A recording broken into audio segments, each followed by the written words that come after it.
My name is Natalie, 33 years old, and I just watched my perfect sister drop her crystal champagne flute in pure terror. I was supposed to be the tragic single mother standing quietly in the corner of her lavish baby shower. Instead, I stood perfectly still as my 9-year-old son politely asked if he should tell everyone about her husband's secret wife and 2 daughters in Atlanta. My sister had no idea her perfect life was a criminal illusion, a multi-state fraud complete with fake venture capital firms and a federal raid about to happen in exactly 15 minutes. Before I continue this story, let me know where you are watching from in the comments below. Hit like and subscribe if you have ever had to stand up to family who underestimated your worth. Growing up in our sprawling Connecticut home meant enduring a constant, suffocating performance of wealth and status. Today was no different. My sister Naya stood in the center of our parents' opulent living room, surrounded by towering displays of imported blue hydrangeas and expensive silver balloons. The catering staff moved silently around us, offering delicate hors d'oeuvres on silver platters. The sheer expense of the event was staggering, funded entirely by my parents' desperate need to showcase their perfect daughter to the world. She rested one perfectly manicured hand on her swelling stomach, holding a crystal flute of sparkling cider in the other. She looked around at the 50 guests consisting of local socialites, wealthy country club members, and distant relatives, making absolutely sure she had everyone's undivided attention. "I am just so incredibly blessed," Naya announced, her voice pitched loud enough to command the entire room. "It is finally here. And honestly, I am just so relieved that my baby will grow up in a stable 2-parent household. At least my baby will have a father who actually stuck around." A collective stifled gasp rippled through the room, followed immediately by a polite, validating ripple of applause from her sycophantic friends. I stood near the dessert table holding a plate of catered appetizers I had not touched. My mother Barbara stepped up beside Naya, elegantly sipping her vintage champagne. She did not miss a single beat. "Well, darling, that is because you have always been the smart one," my mother said loudly. "Some women just make bad choices and expect the rest of the world to pity them. We are so proud of you and Mike. You are the absolute gold standard of this family." I did not cry. I did not flinch. My hands did not shake as I held my porcelain plate. I had spent a lifetime serving as the designated punching bag for my parents' narcissism and my sister's manufactured superiority. I simply took a sip of my sparkling water, my face a mask of absolute chilling calm. I was a 33-year-old single mother. My son Leo was 9 years old. His biological father had vanished the moment the pregnancy test showed 2 pink lines, a fact my family treated as a contagious disease I had brought upon their pristine reputation. They constantly whispered about me to their friends, framing my single motherhood as a cautionary tale for their own children. They loved to remind me of my supposed failures at every holiday, every dinner, every milestone event. They thought I was a broken, desperate woman who envied Naya's flawless marriage to a charismatic venture capitalist. They treated Mike like a king, ignoring every red flag because he bought them expensive dinners and spoke in financial buzzwords they barely understood. They believed I was just a lowly clerk scraping by, intimidated by their leased luxury cars and their heavily mortgaged mansion. They had absolutely no idea who I really was or what I did for a living. I had learned long ago that reacting to their venom only fed their egos. My silence was my armor. I stood tall, breathing evenly, watching them revel in their cruelty. I knew that letting them feel powerful for just one more moment would make their impending downfall that much sweeter. I did not need to scream or defend myself, because the truth was already sitting right next to me, quietly eating a pastry. Before I could set my glass down on the catering table, a small, clear voice pierced the suffocating atmosphere of the room. "Aunt Naya." It was Leo. My son had lowered his half-eaten macaron to a napkin. He stood up straight, smoothing the front of his little button-down shirt. He possessed a terrifyingly sharp memory and an observational skill set that mirrored my own. "Aunt Naya," Leo repeated, his voice echoing in the dead silence of the living room. "Should I tell everyone about Uncle Mike's other family? The one in Atlanta with the 2 little girls? or do you want him to do it? The room froze. It was a visceral, absolute paralysis. The string quartet playing softly in the corner faltered, a cellist hitting a sharp, dissonant note before stopping entirely. Guests stopped breathing. Mike's $1,000,000 smile, the one that had charmed my parents out of their life savings, melted off his face instantly. He was a charismatic African-American man who always wore bespoke Italian suits, but right now he looked entirely defeated. The confident facade was replaced by an ashen, hollow look of sheer animal panic. He looked like a man who had just stepped on a landmine. The wealthy socialites and country club members exchanged bewildered glances, their perfectly painted smiles dropping as the scandalous reality set in. The air in the room grew instantly thick and unbreathable. The imported crystal flute in Naya's hand trembled so violently that cider splashed onto her designer dress and the expensive Persian rug. "What did he just say?" Naya stammered, looking frantically between Leo and her husband. The heavy silence was broken only by the sound of Naya dropping her glass, the crystal shattering loudly against the hardwood floor. The shattering glass broke the spell, paralyzing the room. My father, William, reacted first. His face morphed into a shade of purple. The veins in his neck bulged against his stiff collar. "You little brat!" He roared, his voice vibrating with a blinding rage. "How dare you speak to your aunt that way? This is what happens when a child is raised without a father. He has been poisoned by his mother." He did not just stand, he lunged. My father stepped over the broken crystal, raising a trembling hand to point directly at my 9-year-old son. He intended to physically intimidate Leo, to march him out the door and protect his social standing. He never made it. My reaction was instinctive, forged by years of protecting my child from the toxic environment I barely survived. I moved faster than anyone registered. In 3 long strides, I stood directly in front of Leo, shielding his small body. I planted my heels into the hardwood floor and locked eyes onto my father. I did not raise my voice. I did not scream. The volume of my response was so terrifyingly low the guests had to lean forward to hear. "If you take one more step toward my son William, I will break your arm," I stated. The certainty in my tones stopped him in his tracks. My father froze, his hand hanging in the air, eyes wide with realization. He looked at me and saw someone he did not recognize. For my entire life I bowed. I absorbed their insults, swallowed my pride, and retreated.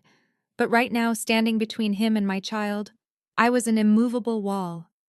The subservient scapegoat he remembered was gone. I stared him down until he lowered his arm, stepping backward in defeat. He realized I was not making an empty threat. I meant every single word. The silence returned, thicker than before. No one dared to move. The elites held their breath. I shifted my gaze from William to my brother-in-law. Mike was falling apart. The venture capitalist was sweating through his custom suit. His confident posture collapsed, leaving him like a cornered animal searching for an exit. He wiped sweat from his forehead, his chest heaving as he tried to construct a lie. "He is lying!" Mike suddenly shouted, his voice jumping an entire octave. "Naya, the kid is making up stories. Nora put him up to this because she is a miserable woman who cannot stand us. She told him to say this to ruin your special day." Naya, desperate to cling to the illusion of her wealthy lifestyle, latched onto his pathetic excuse. "You are a monster, Nora," she shrieked, tears spilling over her perfectly contoured cheeks. "You could not just let me have one single day. You had to coach your son to ruin my shower. You are sick." I did not flinch at her words. Instead, I smiled. It was a calculating smirk I usually reserved for hostile audits in federal courtrooms. "Coach him?" I asked, my voice slicing effortlessly through the heavy air. "Naya, Leo does not need coaching. He simply knows how to read an unredacted tax return left on my home desk." I tilted my head, locking eyes with Mike. His breathing stopped. "You really thought you could run a multi-state affinity fraud scheme and nobody would notice," I said. "You thought you could launder millions through dummy shell companies, maintain a legally married wife in Georgia, and pass fake K-1 schedules past a forensic accountant. The silence that followed was not just deafening, it was lethal. The socialites murmured in shock, finally putting the pieces together. My mother clutched her chest, opening and closing her mouth without a sound. Naya stared at Mike, waiting for him to deny the financial terms I weaponized against him. But Mike could not speak. The terminology had hit him like a physical blow. He knew exactly what a forensic accountant was, and his game was entirely over. I turned from his terrified face and looked back at my sister. "Enjoy the rest of the beautiful baby shower," I said, my voice carrying a polite conversational tone that felt brutally out of place. "Though you might really want to eat the cake very quickly. The FBI agents should be arriving in just about 15 short minutes." I gently placed my hand on Leo's shoulder, guiding him toward the front door. We walked past the towering floral arrangements, past the horrified guests, and past my stunned parents. Nobody tried to stop us. Nobody said a single word to us. I opened the heavy oak door, and we stepped out into the bright afternoon sunlight, leaving the hysterical screaming that suddenly erupted echoing behind us. We walked slowly down the manicured driveway to my unassuming sedan. I did not rush. I calmly unlocked the doors, helped Leo buckle his seatbelt in the back, and slid into the driver's seat. I started the engine, pulled smoothly across the quiet street, and parked in the deep shade of a large elm tree. I turned off the ignition and let the absolute serenity of the car wash over me. The transition was jarring but incredibly beautiful. Just yards away inside that massive house, my family's entire fake existence was burning to the ground. But inside my car, it was perfectly quiet. The air conditioning hummed softly. The scent of vanilla air freshener filled the cabin. I leaned my head back against the driver's seat, closing my eyes for just a moment to savor the profound peace I had fought so hard to earn. Mom, Leo asked quietly from the back seat, breaking the silence. "Did I do a good job?" I looked at him in the rearview mirror, meeting his bright, intelligent eyes. "You did perfectly, buddy," I said with a genuine warm smile. "We do not ever need to gloat today. We just let the math do the talking." To understand the absolute devastation unfolding inside that house, you have to understand the decades of toxic groundwork my parents laid to build it. I sat in the driver's seat of my reliable paid-off sedan, watching the front door of their sprawling colonial mansion. That house was a monument to their vanity, a hollow shell propped up by subprime mortgages and predatory interest rates. For 33 years, I had watched William and Barbara sacrifice everything on the altar of suburban American status. They were completely obsessed with appearances, terrified of being perceived as anything less than the pinnacle of upper-middle-class royalty. Their entire existence was a carefully choreographed performance funded by aggressive credit card debt. They leased luxury European cars on terrible terms, trading them in every 2 years just to ensure the neighbors saw a new shiny hood ornament in the driveway. They paid exorbitant monthly dues for a country club membership they could barely afford all, so my mother could drink overpriced cocktails with women who secretly despised her. Financial stability was a foreign concept to them. They viewed savings accounts as a sign of a lack of ambition. To William and Barbara, if you were not actively spending money, you did not have to impress people you did not actually like. You were failing at life. Growing up in that environment felt like navigating a minefield blindfolded. The tension of impending financial collapse always hummed just beneath the surface of our picture-perfect family dinners. They would scream at each other over maxed-out credit cards behind closed doors, then turn around and host lavish holiday parties, catered by the most expensive restaurants in town. They desperately needed the world to view them as wealthy, successful, and flawless. And in their rigid image, obsessed minds, family members were not individual human beings. We were simply accessories. We were props designed to enhance their social standing. If a prop did not fit their specific aesthetic, it was discarded or punished. I was the ultimate discarded prop. I was the family scapegoat because I saw through the facade from a very young age. I did not care about designer labels or country club gossip. I cared about stability, logic, and truth. Those traits made me an absolute threat to their manufactured reality. Whenever I questioned their reckless spending or pointed out the flaws in their logic, they attacked me. They labeled me difficult, disrespectful, and ungrateful. They needed someone to absorb their stress, someone to blame for the cracks in their perfect facade, and I was the easiest target. I became the designated dumping ground for their narcissistic rage. My sister Naya, meanwhile, was the golden child. She was the exact accessory my parents had always wanted. She was loud, fiercely extroverted, and conventionally attractive, possessing the exact kind of polished, superficial charm that played exceptionally well at neighborhood block parties. From the moment she could speak, she learned how to manipulate William and Barbara's obsession with optics. She became their masterpiece, the daughter they paraded around to prove their genetic and social superiority. Because she was the golden child, Naya was shielded from every consequence of her actions. She moved through life like a hurricane, leaving a trail of destruction that my parents happily cleaned up. When she went to college, she treated it like a 4-year-long social event, funded by my parents, draining their retirement accounts. She dropped out of 3 different elite university programs. Each time she claimed the academic environment was simply too stressful for her mental health. My parents never reprimanded her. Instead, they rewarded her failures. They bought her a brand new convertible to help her cope with the stress of dropping out.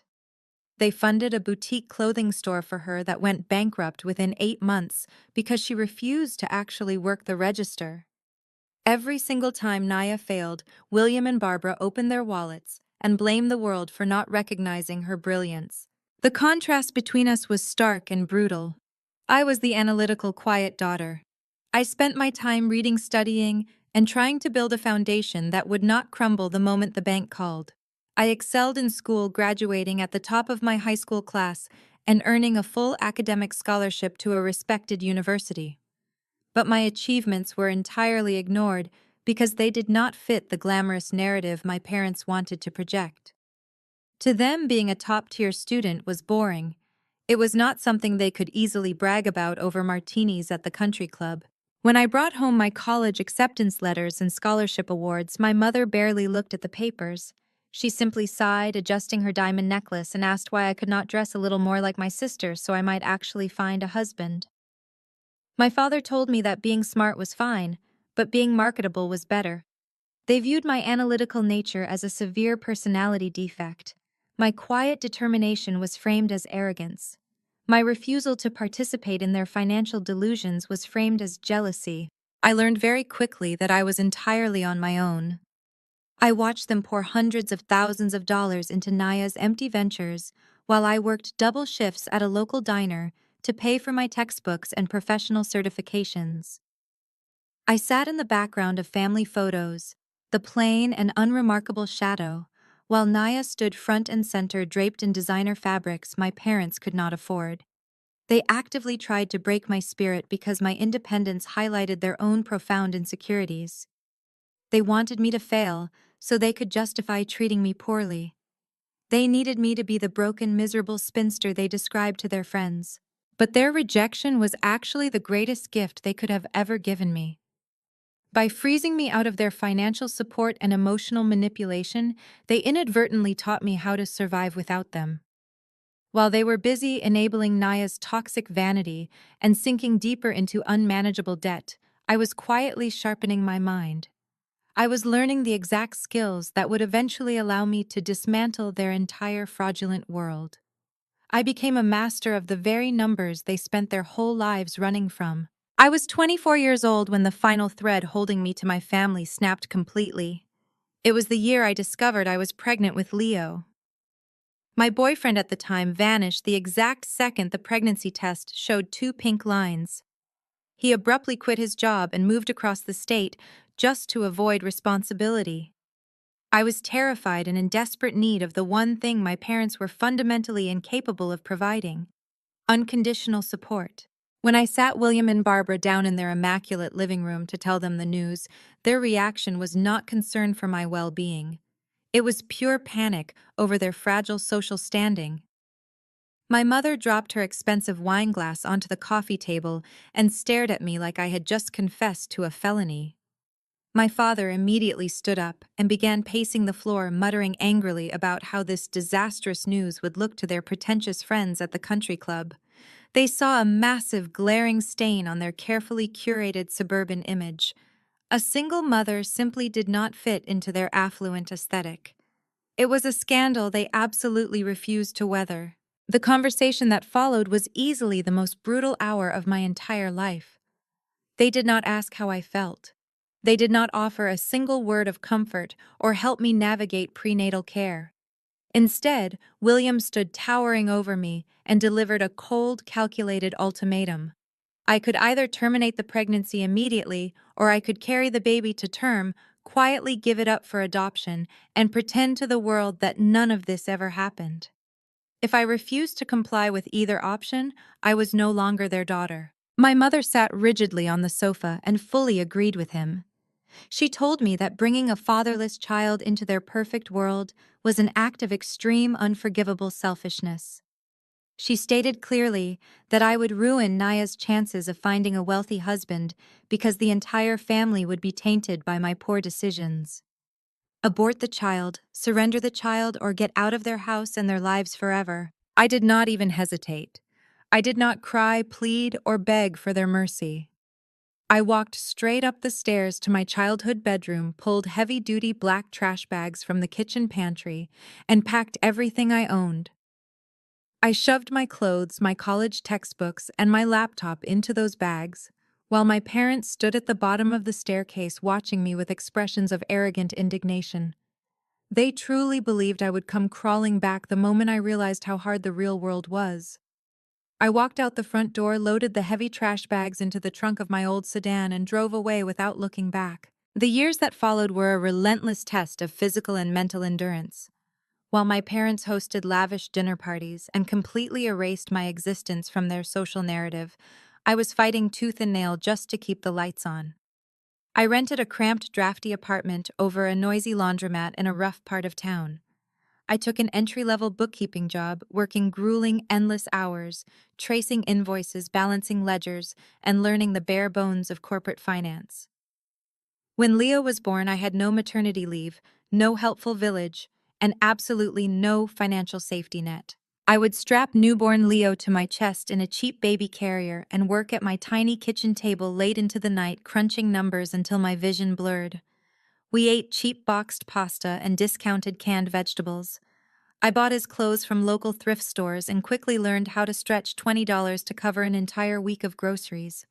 It was an exhausting, bone-deep weariness that settled permanently into my soul. Yet even in my absolute darkest panic-inducing moments, I never once considered calling my parents for help. I knew the price of their assistance would be my dignity and my son's self-worth. What made the physical exhaustion so much sharper was watching my family from afar. Social media is a cruel, unrelenting window into the lives of the people who callously abandoned you. While I was counting pennies to afford Leo's diapers, I would see pictures of Naya living a life of absolute luxury, funded entirely by the parents who threw me away like garbage. For her 25th birthday, William and Barbara gifted her a month-long first-class European vacation. I watched her pose happily in front of the Eiffel Tower and drink expensive wine while I sat in my freezing apartment studying for my accounting certification exams. When Naya decided she wanted to be an entrepreneur, my parents handed her a massive down payment for a boutique clothing store in an upscale shopping district. She had no business plan, no retail experience, and zero work ethic. Predictably, the boutique went bankrupt in under a single year, leaving a massive trail of unpaid vendors and broken commercial lease agreements. My parents simply absorbed the financial loss, hired corporate lawyers to clean up her catastrophic mess, and bought her a brand new designer wardrobe just to help her recover from the emotional trauma of her own failure. They treated her like fragile, precious glass while treating me like dirt on their expensive shoes. But every single time I saw them bail her out, it only fueled my internal fire. Every photo of her lavish, unearned lifestyle was a reminder of exactly why I needed to succeed on my own terms. I used their vicious rejection as high-octane gasoline. I channeled every ounce of my exhaustion, pain, and anger into mastering my financial craft. I passed my rigorous certification exams on the very first try.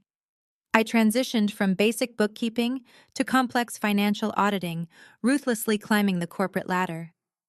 I was building an indestructible, bulletproof foundation for Leo and myself, one grueling, silent day at a time, operating entirely in the shadows. While I was busy dissecting balance sheets and uncovering corporate embezzlement in my tiny apartment, Naya was hunting for a new source of funding. Her boutique had officially flatlined, and William and Barbara were desperately searching for a way to maintain their social standing. Naya realized that her easiest path to wealth was not through hard work, but through marriage. She spent weeks planning her strategy, ultimately deciding to crash an exclusive venture capital networking gala held at a luxury hotel downtown. She bought a deeply discounted designer gown, slipped past the event coordinators, and positioned herself near the open bar, waiting patiently for the right wealthy target. That was the exact night Mike entered our family narrative like a perfectly tailored hurricane. Mike was 36 years old, a charismatic African-American man who commanded the attention of every single person in the room the second he walked through the doors. He possessed an effortless magnetic charm that could disarm even the most cynical critics. His wardrobe was absolutely impeccable, featuring bespoke Italian suits that draped perfectly across his athletic frame. He wore a heavy gold watch that caught the light whenever he moved his hands, and he casually kept the keys to a brand new Porsche 911 visible on the table next to his crystal cocktail glass. He did not just walk into a room, he owned it completely and entirely. When Naya locked eyes with him, Mike turned his full blinding charm in her direction. He introduced himself as the founder and managing director of a highly exclusive venture capital fund. He spoke rapidly, seamlessly, weaving complex financial jargon into casual conversation. He talked about disruptive ecosystems, scalable deliverables, Series A funding rounds, and unicorn acquisitions, as if he was discussing the weather. He claimed his firm specialized in funding and elevating minority-owned tech startups across the East Coast, turning grassroots ideas into multi-million-dollar corporate empires. Naya was instantly mesmerized. She had no idea what any of those buzzwords actually meant, but she understood the unmistakable scent of massive wealth. Mike was exactly the kind of man she had been searching for, a wealthy, confident executive who could immediately elevate her social status and fund her extravagant lifestyle without asking too many questions. Within a matter of weeks, Mike had completely infiltrated my family. William and Barbara did not just welcome him, they absolutely worshipped the ground he walked on. Mike knew exactly how to play to their deep-seated insecurities and their desperate obsession with wealth. During his very first dinner with my parents at the most expensive steakhouse in the city, Mike did not even blink when the bill arrived. He casually dropped a sleek black titanium credit card on the table, covering the entire $1,000 tab, while insisting that family always treats family. My parents were completely hooked. They had finally found the wealthy, successful son-in-law they could use to validate their own fragile, pathetic social standing. They immediately began parading Mike around their country club like a freshly won trophy. William introduced him to all his golfing buddies, loudly bragging about Mike's venture capital fund and his supposed connections to Silicon Valley billionaires. Barbara invited her superficial friends over for lavish dinners, just so she could casually mention Mike's Porsche or the expensive diamond tennis bracelet he had recently purchased for Naya. Mike played his role to absolute perfection, kissing Barbara's cheek, calling William sir, and flawlessly playing the part of the devoted, wildly successful businessman every day. But their worship of Mike quickly turned into a new vicious weapon they could use against me. The psychological warfare escalated to an entirely new level of cruelty. Even though I was completely estranged from them, Barbara went out of her way to ensure I knew exactly how perfect Naya's life had become. She would periodically send me unsolicited text messages filled with photos of their extravagant dinners with Mike. She would include passive-aggressive captions designed specifically to remind me of my supposed failures. She would send pictures of Mike opening expensive bottles of wine with notes saying how wonderful it was to finally have a real man in the family who knew how to properly provide for a woman. William would leave condescending voicemails on my phone, making sure to mention how Naya had secured a brilliant, wealthy husband, while I was still just a lonely, struggling clerk, raising a fatherless child in a tiny apartment. They deliberately weaponized Mike's manufactured success to highlight what they viewed as my pathetic, miserable existence. They wanted to make absolutely certain that I felt the crushing weight of their disapproval every single day of my life.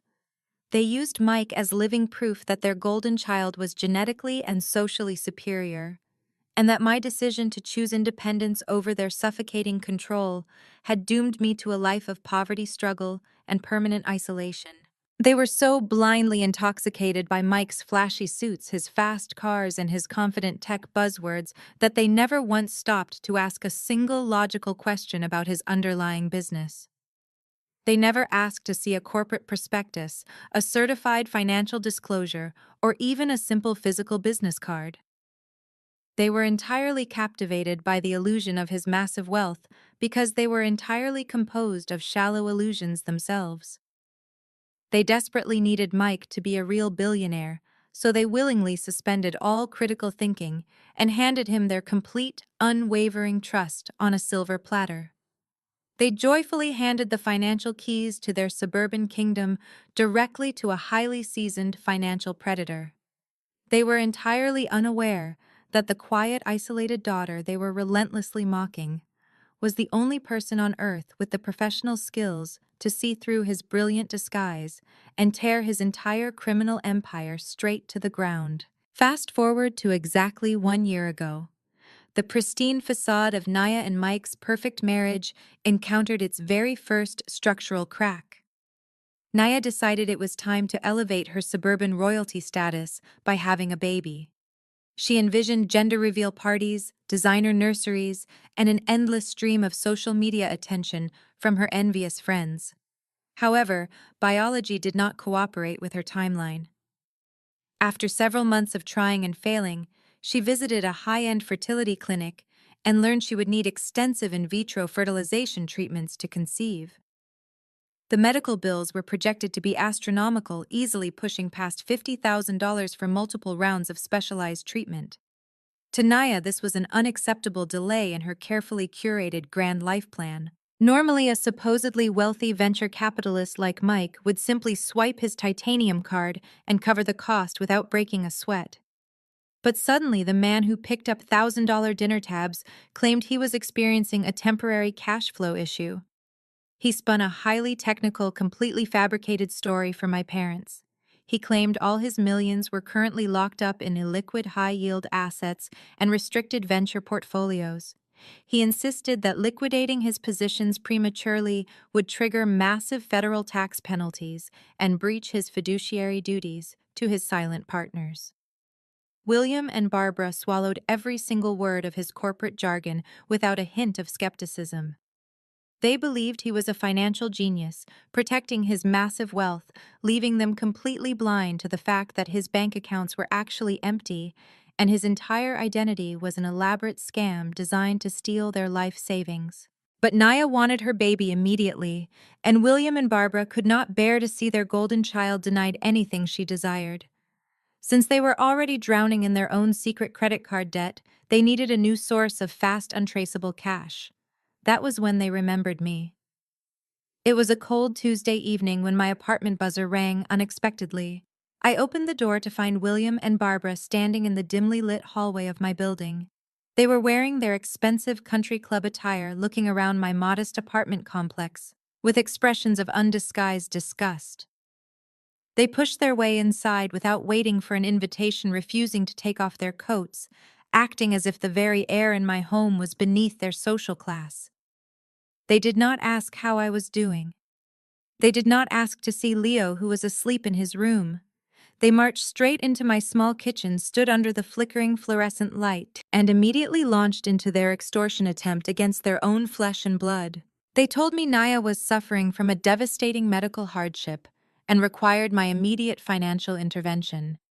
William slammed his hand on my kitchen counter and demanded that I surrender Leo's college savings plan.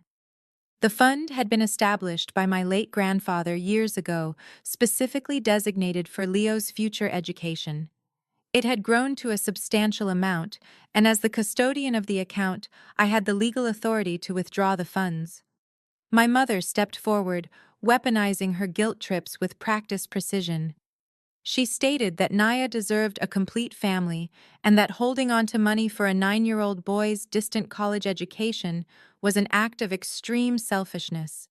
She looked me dead in the eye and said my life was already ruined by my status as a single mother, so the absolute least I could do was sacrifice my son's future to ensure my sister could build a proper, respectable family unit. They truly felt completely entitled to take my son's inheritance without feeling any remorse whatsoever. The sheer audacity of their demand left me momentarily breathless.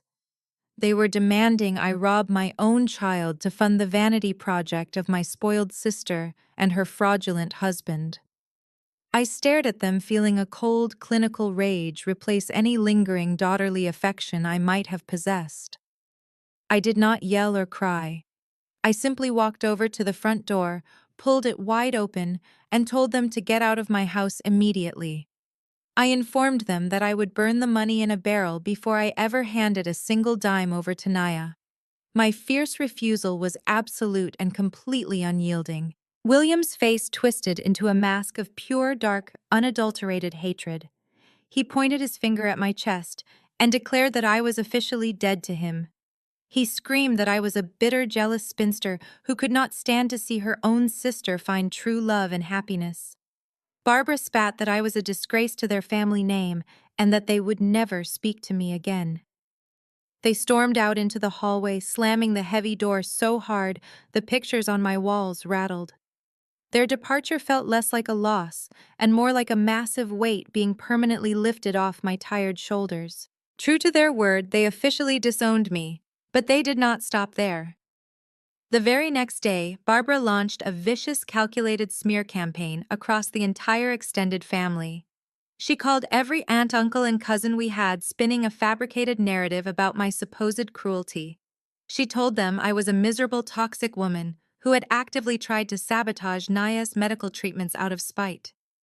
She painted me as an unstable pariah who hated my family because I was jealous of Mike's immense wealth and Naya's perfect marriage. They successfully turned the entire family tree against me, isolating me completely to protect their own fragile egos.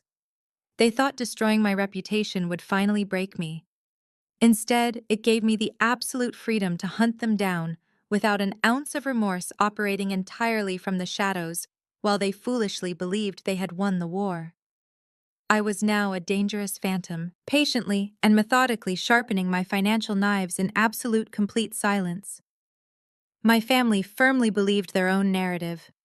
To William and Barbara, I was still the disgraced single mother grinding away as a low-level clerk at a miserable dead-end bookkeeping job.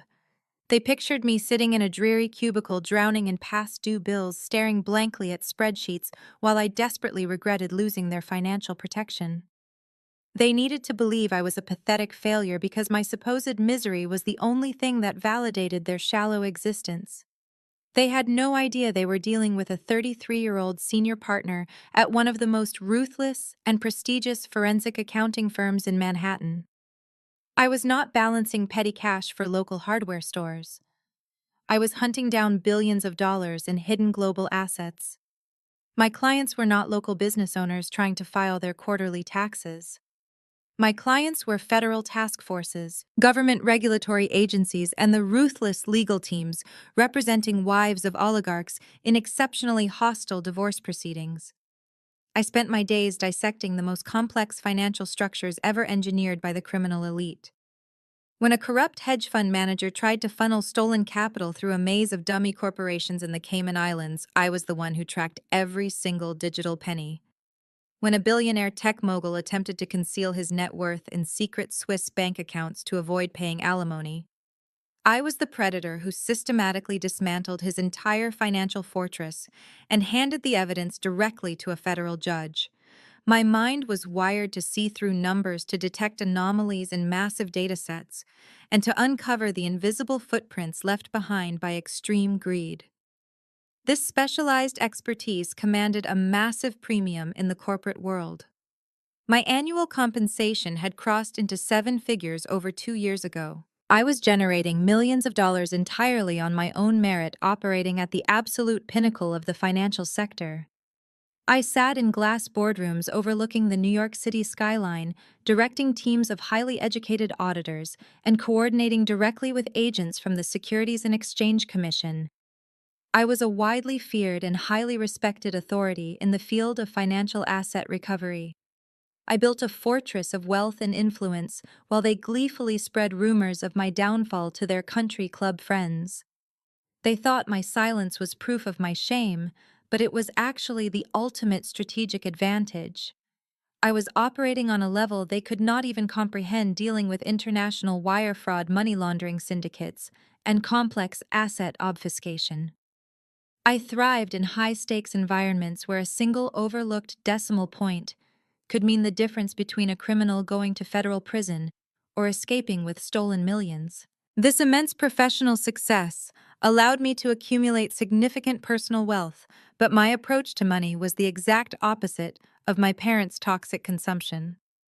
William and Barbara were desperately loud with their fake wealth. They functioned as walking billboards for European fashion houses, constantly purchasing heavily branded clothing on credit just to project an image of elitism. They leased vehicles they could never actually afford to buy, bleeding cash every single month, just to secure the temporary illusion of ownership. They viewed money solely as a tool for public performance. I viewed money as ammunition, security, and absolute power. I understood the devastating math behind depreciating assets. Therefore, I lived a life of deliberate stealth wealth. I drove a reliable, unassuming Japanese sedan that I had purchased in cash 5 years ago. It had no flashy hood ornament and blended seamlessly into any suburban parking lot. My home was a beautifully minimalist apartment in an excellent, safe neighborhood. It was free of clutter, free of gaudy chandeliers, and completely void of the pretentious staged aesthetic my mother obsessed over. Instead of buying designer handbags, I purchased diversified index funds, municipal bonds, and commercial real estate through anonymous holding companies.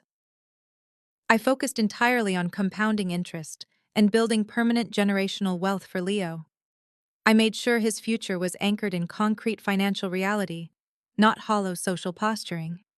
I was a financial apex predator hiding in plain sight.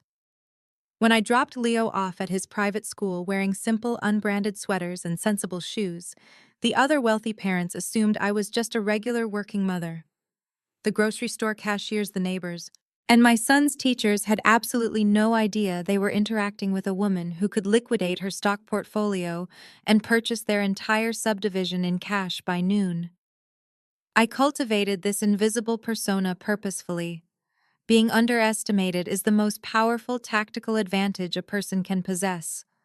My family looked at me and saw easy prey, a vulnerable target they could bully and extort whenever they needed a scapegoat. They did not realize that by cutting me off, they had unleashed me. They had forced me to become entirely self-reliant, sharpening my survival instincts until they were lethal.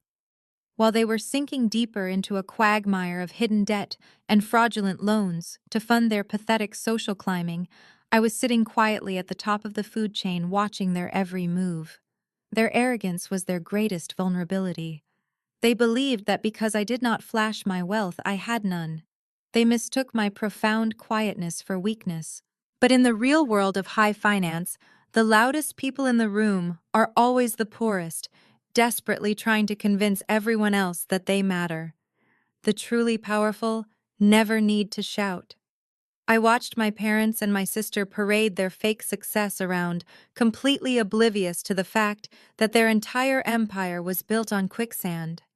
I knew how to destroy financial illusions for a living, and theirs was the most fragile illusion I had ever seen.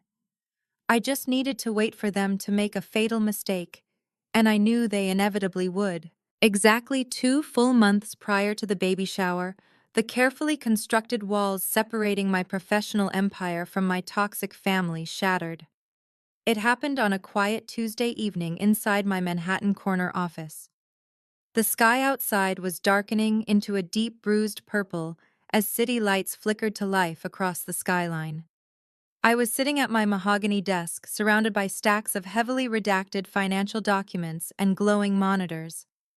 My firm had just been retained by the Securities and Exchange Commission to serve as the lead forensic analysts for a joint federal task force. Our direct mandate was to dismantle a massive suspected affinity fraud ring operating across the East Coast. Affinity fraud is a particularly insidious breed of financial crime. It does not rely on complex algorithms or anonymous hacking. It relies entirely on the manipulation of human trust within a closed social ecosystem. A predator infiltrates a specific tightly knit demographic group. They use shared identity markers like race, religion, elite social circles, or country club memberships to bypass the natural skepticism people usually apply to their finances. The con artist positions themselves as a highly successful insider, a golden goose who is graciously allowing their newfound friends to get in on the ground floor of an exclusive restricted opportunity. The perpetrator we were investigating was a master of this psychological warfare. The SEC briefings detailed a charismatic operator targeting wealthy, status-obsessed suburbanites. These were individuals desperate to maintain their affluent facades and eager to align themselves with progressive minority-owned tech initiatives to boost their social capital. The fraudster exploited their greed and their vanity flawlessly. He promised astronomical returns, tossing out fabricated jargon about Series A funding rounds, disruptive deliverables, and guaranteed liquidity events. The victims handed over their life savings without ever demanding a single certified prospectus or audited balance sheet. Once the capital was wired, the money was instantly funneled into a labyrinth of opaque shell companies registered in states with strict corporate secrecy laws. The funds never touched a single legitimate technology startup. Instead, the money washed through dummy LLCs, paying off older investors to maintain the illusion of profitability, while the operators skimmed millions off the top to fund a lavish, jet-setting lifestyle. My job was to peel back the layers of these shell companies, follow the digital footprint of the stolen capital, and build a bulletproof financial map that federal prosecutors could use to secure indictments. I had spent 70 hours a week staring at subpoenaed banking records, untangling the chaotic web of wire transfers and fake corporate expenses. It was grueling, meticulous work that required absolute objectivity. The turning point arrived just after 8 o'clock that night. I was analyzing a fresh batch of subpoenaed bank statements from one of the primary shell companies at the center of the investigation. The digital ledger was a chaotic mess of incoming deposits and immediate offshore outflows. I was running a standard algorithmic sweep to identify the largest influxes of victim capital when a specific incoming transaction triggered a red flag on my primary monitor. It was a massive, sudden injection of untraceable liquidity that had cleared the system just days prior. The amount was exactly $300,000. In the realm of federal fraud, $300,000 from a single retail investor is an indicator. It usually points to a victim who has liquidated a major life asset, acting out of extreme desperation or blind, unadulterated greed. I clicked the transaction row, pulling up the origination details to trace the source of the funds. The routing number belonged to a regional bank in Connecticut. I ran the account holder names through our secure clearance database. The text rendered in crisp black font across my screen. William and Barbara, clear as day, my parents. I stopped breathing. The ambient hum of the office ventilation system suddenly sounded like a roaring engine in my ears. My hand froze over my computer mouse. I stared at the two names on the screen, waiting for the database to update, hoping it was a highly improbable coincidence. But the registered residential address attached to the domestic wire transfer matched the sprawling, heavily mortgaged suburban colonial mansion where I grew up, confirming the undeniable truth. They had wired $300,000 directly into the epicenter of a federal Ponzi scheme run by Mike. My mind shifted instantly from shock to relentless cold calculation. I knew my parents' financial reality far better than they did. They lived paycheck to paycheck on aggressive credit card debt. They did not have $300,000 in liquid cash just sitting in a checking account. If they had transferred that kind of capital, they had to have borrowed it. I immediately pulled the public property records for their county and ran a hard credit inquiry on their residential address. The results loaded seconds later, painting a picture of absolute financial suicide. 2 weeks before the wire transfer, William and Barbara had closed on a home equity line of credit. They had deliberately sought out a subprime private lender, bypassing traditional banks that would have required stringent income verification and realistic debt-to-income ratios. The terms of the loan were entirely predatory. It was an interest-only agreement for the first 6 months, perfectly designed to keep the monthly payments deceptively low, followed by a massive crushing balloon payment that required the entire principal to be repaid in full. They had literally mortgaged the roof over their heads. They had taken every single cent of equity they possessed and handed it directly to a professional con artist. They gambled their entire future on the delusion of a guaranteed 20% return, completely convinced they were financial geniuses. The sheer magnitude of their profound financial stupidity was absolutely staggering to witness firsthand. My professional apex and my deepest personal trauma had just collided in a single row of banking data, setting the stage for their total ruin. Despite the magnitude of my discovery, a microscopic, pathetic vestige of a daughter's loyalty flared up in my chest. The analytical machine in my brain told me to step back to remain purely objective and to let the federal task force execute its mandate. But the scarred, rejected child who still inexplicably craved her parents' validation grabbed the steering wheel. I could not just let them walk blindly into absolute financial annihilation. I picked up my cell phone, my hands unusually unsteady, and dialed my father's number. It was late, but I knew he would be awake. He always stayed up reading financial blogs, trying to convince himself he was part of the elite investor class. The phone rang 4 times. He answered on the last ring, his tone immediately hostile and dripping with impatience. "If this is about asking for money, Nora, the bank is closed," William snapped before I could even say hello. I ignored the insult, fighting the tremor in my voice.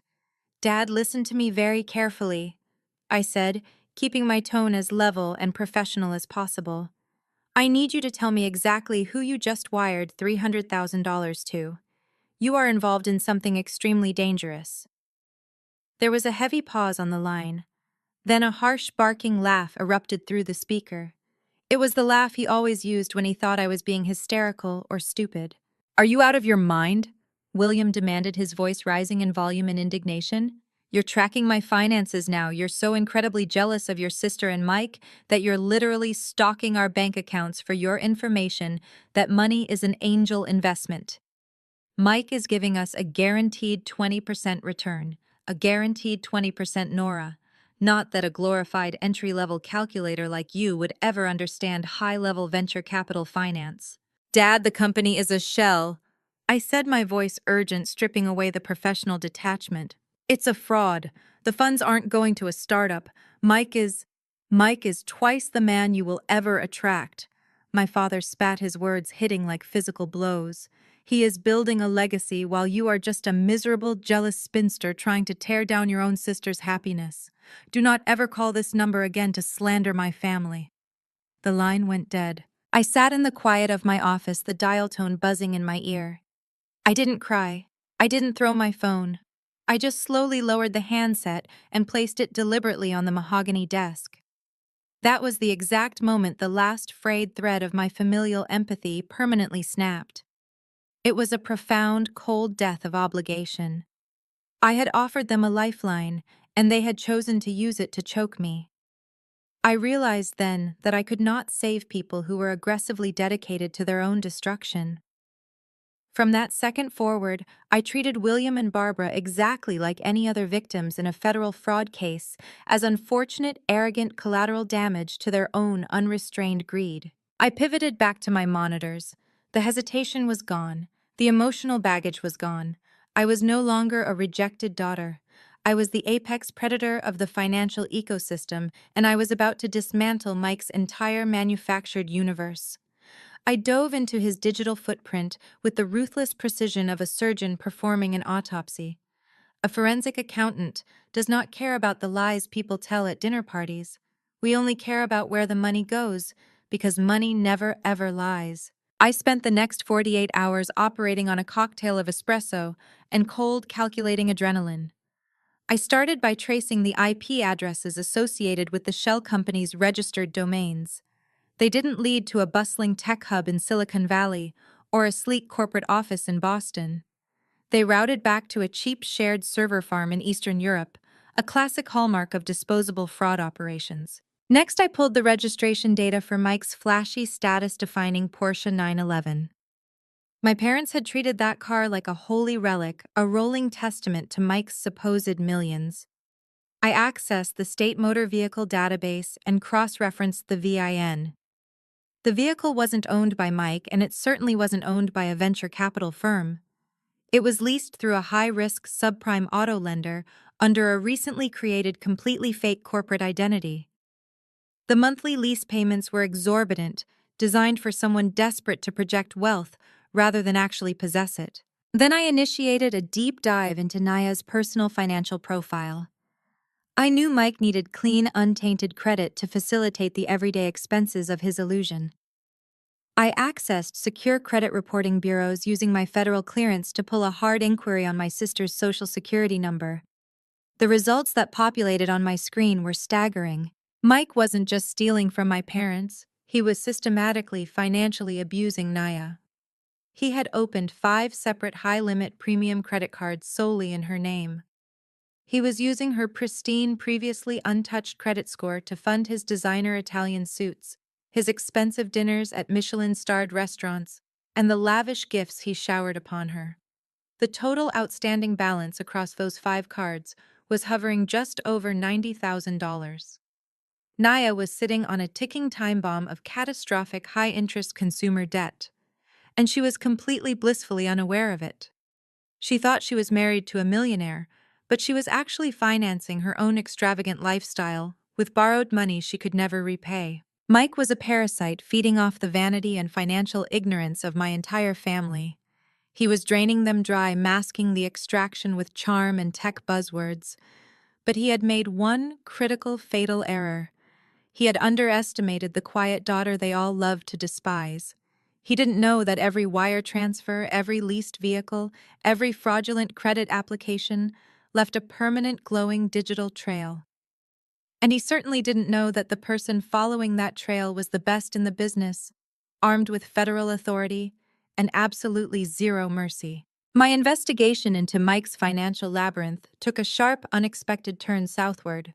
While tracking the outbound flow of the $300,000 my parents had foolishly wired into his primary shell company, I identified a recurring anomaly. It was a consistent bi-weekly transfer of exactly $4,000. This money wasn't being routed to offshore accounts in the Cayman Islands or hidden crypto wallets. It was moving through domestic channels, eventually landing in a standard, remarkably ordinary joint checking account at a mid-sized regional bank located in Atlanta, Georgia. A seasoned forensic accountant knows that criminals will often use complex structures to hide stolen capital, but they almost always use simple direct routes to fund their actual day-to-day lives. I pulled the routing information for the destination account and ran a deep dive into the associated beneficiaries. The account was jointly held. The primary signer was a woman named Cassandra. The secondary signer was Mike. However, he wasn't using the slightly altered surname he had presented to my family in Connecticut. He was using his actual legal surname, the name he was born with, the name attached to his true identity. The discovery sent a cold electric shock through my system. I immediately shifted my focus from corporate fraud to public records. I accessed the Fulton County Digital Archives, searching for any property deeds, tax assessments, or legal filings attached to Mike's real name and Cassandra's name. The database returned a hit almost instantly. They were listed as co-owners of a sprawling 4-bedroom suburban house in a highly affluent neighborhood just outside of Atlanta. The property taxes were fully paid, and the mortgage was in excellent standing, presumably funded by the bi-weekly transfers of stolen money Mike was siphoning from his victims. I dug deeper, pulling the vital records from the state registry. My eyes scanned the digital document that loaded onto my screen, confirming my darkest suspicions. Mike and Cassandra had been legally married in Fulton County exactly 7 years ago. The marriage certificate was fully authenticated, signed, and registered with the state. Mike wasn't just a financial predator running an affinity fraud scheme. He was a bigamist. He had deliberately and illegally married my sister Naya, while maintaining a completely valid, legally binding marriage to another woman in an entirely different state. My mind raced as I processed the sheer magnitude of his deception. He was living a fully realized double life. I pivoted to open source intelligence gathering, immediately pulling up Cassandra's social media profiles. Her accounts were entirely public, proudly displaying a picture-perfect suburban existence. As I scrolled through her timeline, the illusion Mike had sold my family completely shattered. There were hundreds of photos documenting their life together. Cassandra was a beautiful woman smiling brightly alongside Mike in nearly every picture. But it was the children that truly solidified the horror of the situation. Mike and Cassandra had 2 young daughters. They looked to be around 5 and 7 years old, both wearing matching dresses and beaming up at the man they clearly adored. I clicked through photo albums detailing family vacations, school recitals, and birthday parties. Mike was present in all of them, playing the role of the devoted, loving father and husband. The timeline of the photos was the most damning piece of evidence. I found a massive album dedicated to their recent Thanksgiving celebration. There were high-resolution images of Mike standing in a pristine Atlanta kitchen, wearing an apron, happily carving a massive turkey, while his 2 daughters watched with wide smiles. The timestamp on the photos indicated they were taken just 3 short weeks before Mike arrived in Connecticut to attend my parents' extravagant Thanksgiving dinner, playing the role of Naya's wealthy, attentive husband. He had perfectly segmented his existence. He spent 3 weeks of every month in Connecticut, donning bespoke suits, driving leased sports cars, and playing the part of a high-rolling venture capitalist to impress my vanity-obsessed parents and maintain his marriage to Naya. Then he would fly back to Atlanta for 1 week, shedding the corporate persona to be a suburban father, using the money he stole from his fake life to completely fund his real one. Naya wasn't his partner. She was simply a mark. A tool he used to infiltrate a new demographic of wealthy, gullible victims. And my parents had willingly handed him their entire financial future, believing they were securing their golden child's place in the social elite. They had funded the mortgage on his Atlanta home and paid the private school tuition for his actual daughters, all while relentlessly mocking me for being a single mother. The irony was so profound, so absolute, it bordered on cinematic. I needed a physical manifestation of this complete destruction. Over the next 48 hours, I transformed my home office into a tactical war room. I purchased 3 heavy-duty black binders, the kind specifically designed to hold hundreds of pages of undeniable corporate ruin. I was not going to leave a single microscopic loophole for Mike's expensive defense attorneys, nor was I going to give my arrogant parents any room to deny reality. Into the first binder, I placed the complete financial architecture of the fraud. I printed out the subpoenaed banking records, highlighting the exact wire transfers that moved stolen capital from my parents' subprime home equity line of credit directly into the disposable shell companies. I attached the forged K-1 schedules Mike had used to pacify his investors, meticulously redlining every single mathematical impossibility and accounting error. I included the fraudulent lease agreements for his luxury vehicles and the staggering credit card statements held solely in Naya's name. Into the second binder went the devastating proof of his double life. I secured certified hard copy duplicates of his Fulton County marriage certificate from the state registry. I printed the official property deeds for the Atlanta house and attached the routing numbers proving the mortgage was paid directly from the fraudulent offshore accounts. The third binder was dedicated exclusively to the visual evidence. I printed high-resolution full-color photographs from his legal wife's public social media profiles. There were dozens of pages showing Mike kissing his spouse, holding his two daughters, and celebrating holidays in Georgia, while he was supposed to be running a massive venture capital firm in Connecticut. I cross-referenced every single photograph with a digital timestamp and geographical tag, proving he was in Atlanta during the exact weeks he claimed to be on business trips for his fake startup. I arranged the pages in chronological order, creating an inescapable airtight timeline of his bigamy. The physical weight of the three binders was substantial. They represented the complete dismantling of a man who had manipulated my family. I stacked them perfectly on the center of my mahogany desk. I had intended to keep the files completely hidden until Monday morning, when I planned to hand them directly to the federal investigators running the task force. I wanted the raid to be a clean, quiet, professional takedown, but the universe has a very funny way of accelerating timelines. It happened on a quiet Thursday evening. I was in the kitchen making dinner, thinking the office door was securely latched. I had stepped away from my desk to check on a simmering pot of pasta sauce, leaving the third binder open to a brightly lit photograph of Mike carving the Thanksgiving turkey in Atlanta. I heard the soft padding of footsteps down the hallway and realized too late that the office door had clicked open instead of shutting completely. I rushed toward the room, my heart hammering against my ribs. I found Leo standing perfectly still in front of my desk. He was wearing his favorite superhero pajamas, his small hands resting gently on the edge of the mahogany wood. He was staring intently at the open binder. Leo possesses a terrifyingly sharp intellect. His brain is wired for absolute logic and structural pattern recognition. He does not blindly look at pictures, he analyzes them, breaking down variables with the precision of a seasoned investigator. He looked up at me as I entered the room, his expression calm but intensely curious. "Mom?" he asked, pointing a small finger at the photograph. "Why is Uncle Mike hugging those two little girls? And why is that house different from Aunt Naya's house?"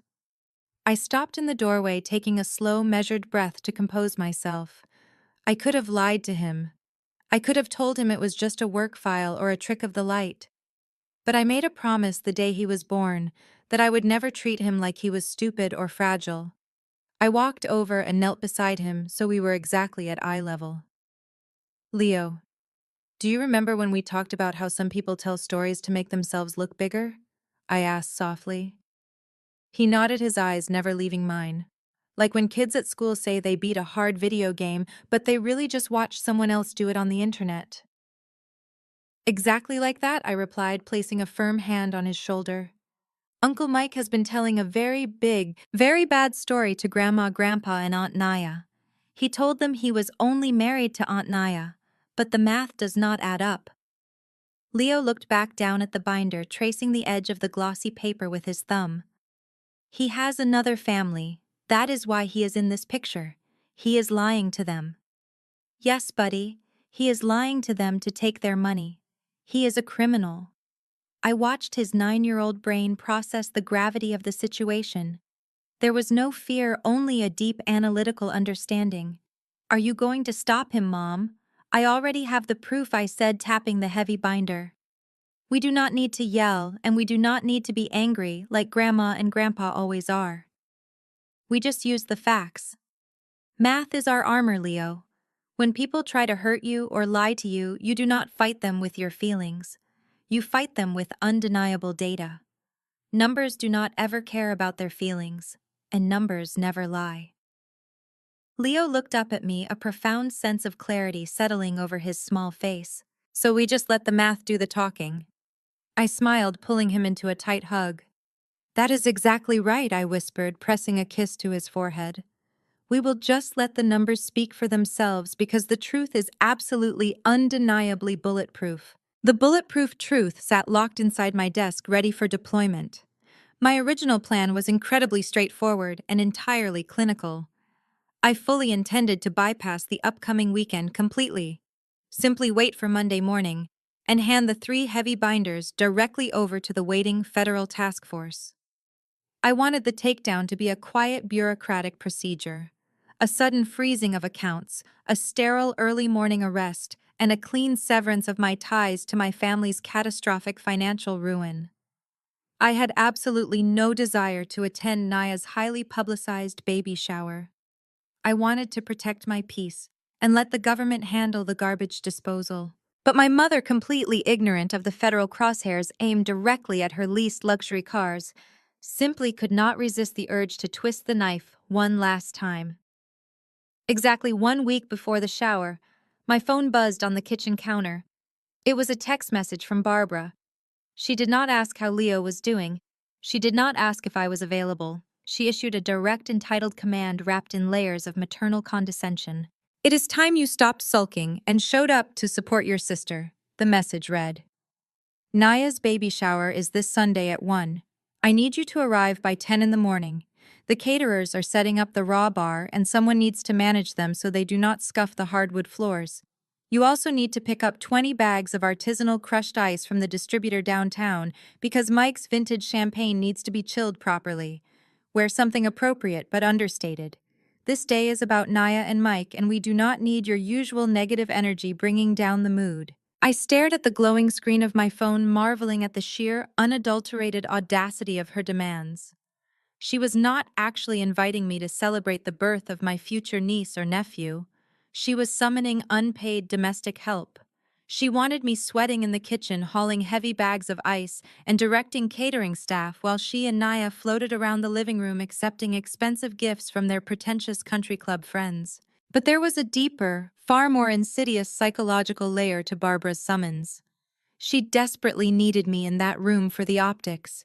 The entire foundation of my parents' fragile self-esteem relied entirely on the concept of contrast.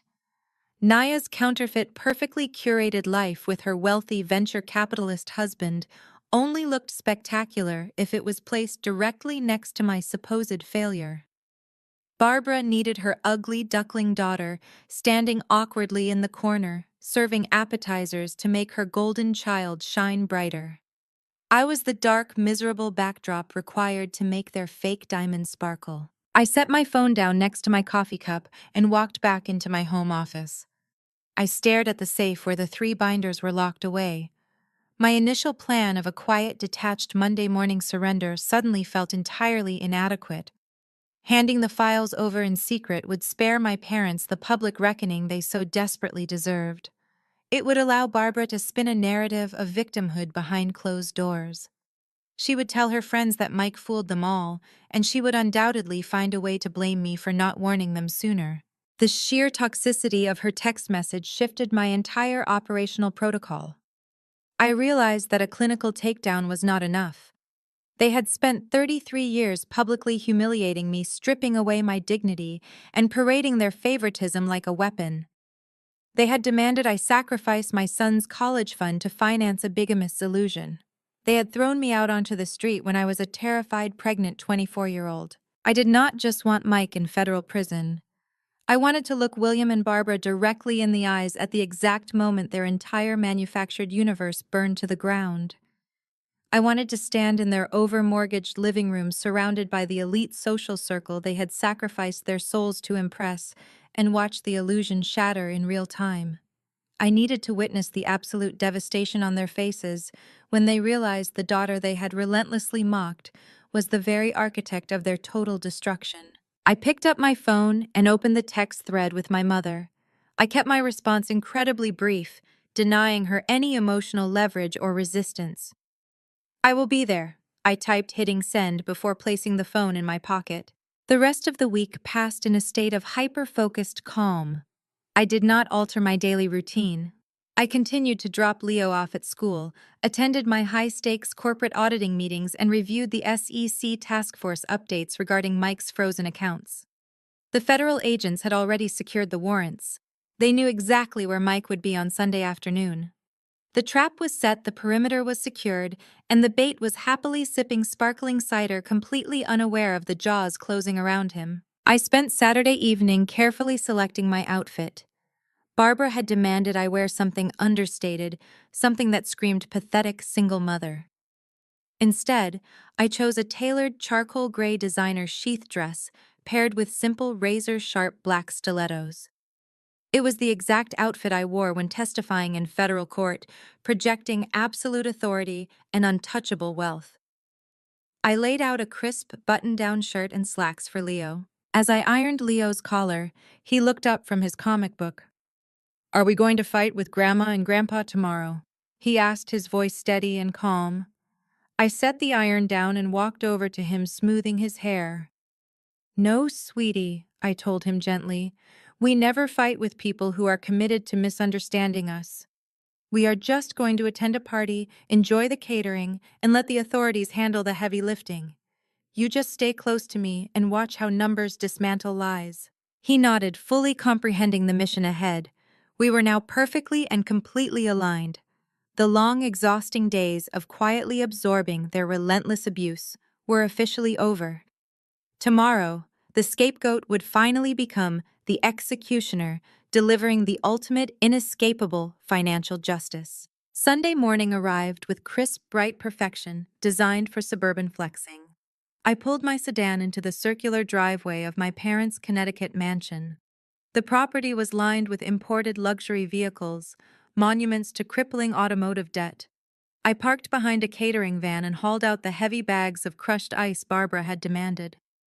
I held Leo's hand as we walked through the doors, stepping into a suffocating cloud of expensive floral arrangements and desperate social climbing.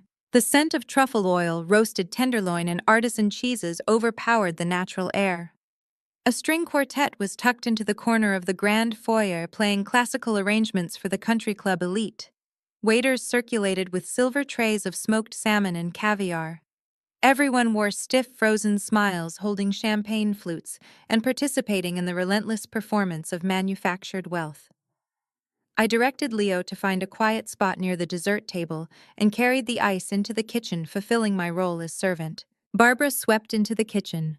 She looked me up and down, her eyes narrowing at my charcoal dress, before finding another angle of attack. She snatched a cocktail napkin from the counter and sighed loudly. She told me to stay in the kitchen and manage the catering staff because my presence in the main room would invite uncomfortable questions from her friends. She reminded me that Naya was glowing, and it was inappropriate for a bitter single mother to cast a dark cloud over such a joyous celebration. I nodded silently, offering a polite, vacant smile. I stepped out of the kitchen just enough to absorb the incoming wave of passive-aggressive greetings from the extended family. Aunt Martha approached me with a look of manufactured pity, patting my arm while lamenting how hard it must be to raise a fatherless child on a meager bookkeeping salary. Uncle Richard offered to look over my resume, suggesting he might know a plumber who needed someone to answer phones and balance a checkbook. Cousin Gregory asked if I was taking notes on the floral arrangements so I could someday afford a nice party of my own. I absorbed every single insult. I kept my head down, organizing catering trays and replacing empty bottles of sparkling water. I let them bathe in false superiority, knowing their entire social hierarchy was standing on a trapdoor I had already rigged to collapse. Once the catering staff had the food stations operational, I stepped back into the shadow of a large marble pillar and surveyed the living room. My eyes locked onto the guest of honor. Mike was holding court in the center of the room, executing a masterclass in predatory charm. He wore a stunning navy suit that draped flawlessly over his athletic frame. His gold watch caught the light from the crystal chandeliers every time he gestured. He was surrounded by a captivated audience of suburbanites, doctors, lawyers, and business owners, practically salivating at his every word. I watched him with the cold detachment of a sniper. Mike was not just celebrating his impending fatherhood. He was actively hunting. He moved seamlessly through the crowd, shaking hands with clear purpose, laughing deeply at terrible jokes, and pouring expensive champagne into the glasses of his next potential victims. I watched him corner a retired orthopedic surgeon near the fireplace. Mike leaned in close, projecting the mix of exclusivity and insider confidence. Even from across the room, I could read his lips and predict his exact script. He was throwing around tech buzzwords with reckless abandon, talking about disruptive deliverables, scalable ecosystems, and restricted Series A funding rounds. He was offering the surgeon a confidential opportunity to buy into a minority-owned software startup promising guaranteed returns and massive liquidity events. The older man was nodding eagerly, completely mesmerized by the illusion of Mike's success. The surgeon had no idea that the venture capitalist standing in front of him was actually a fraudster from Atlanta. He did not know that Mike was legally married to another woman, actively funding his real daughter's private school tuition using the investments he was currently soliciting.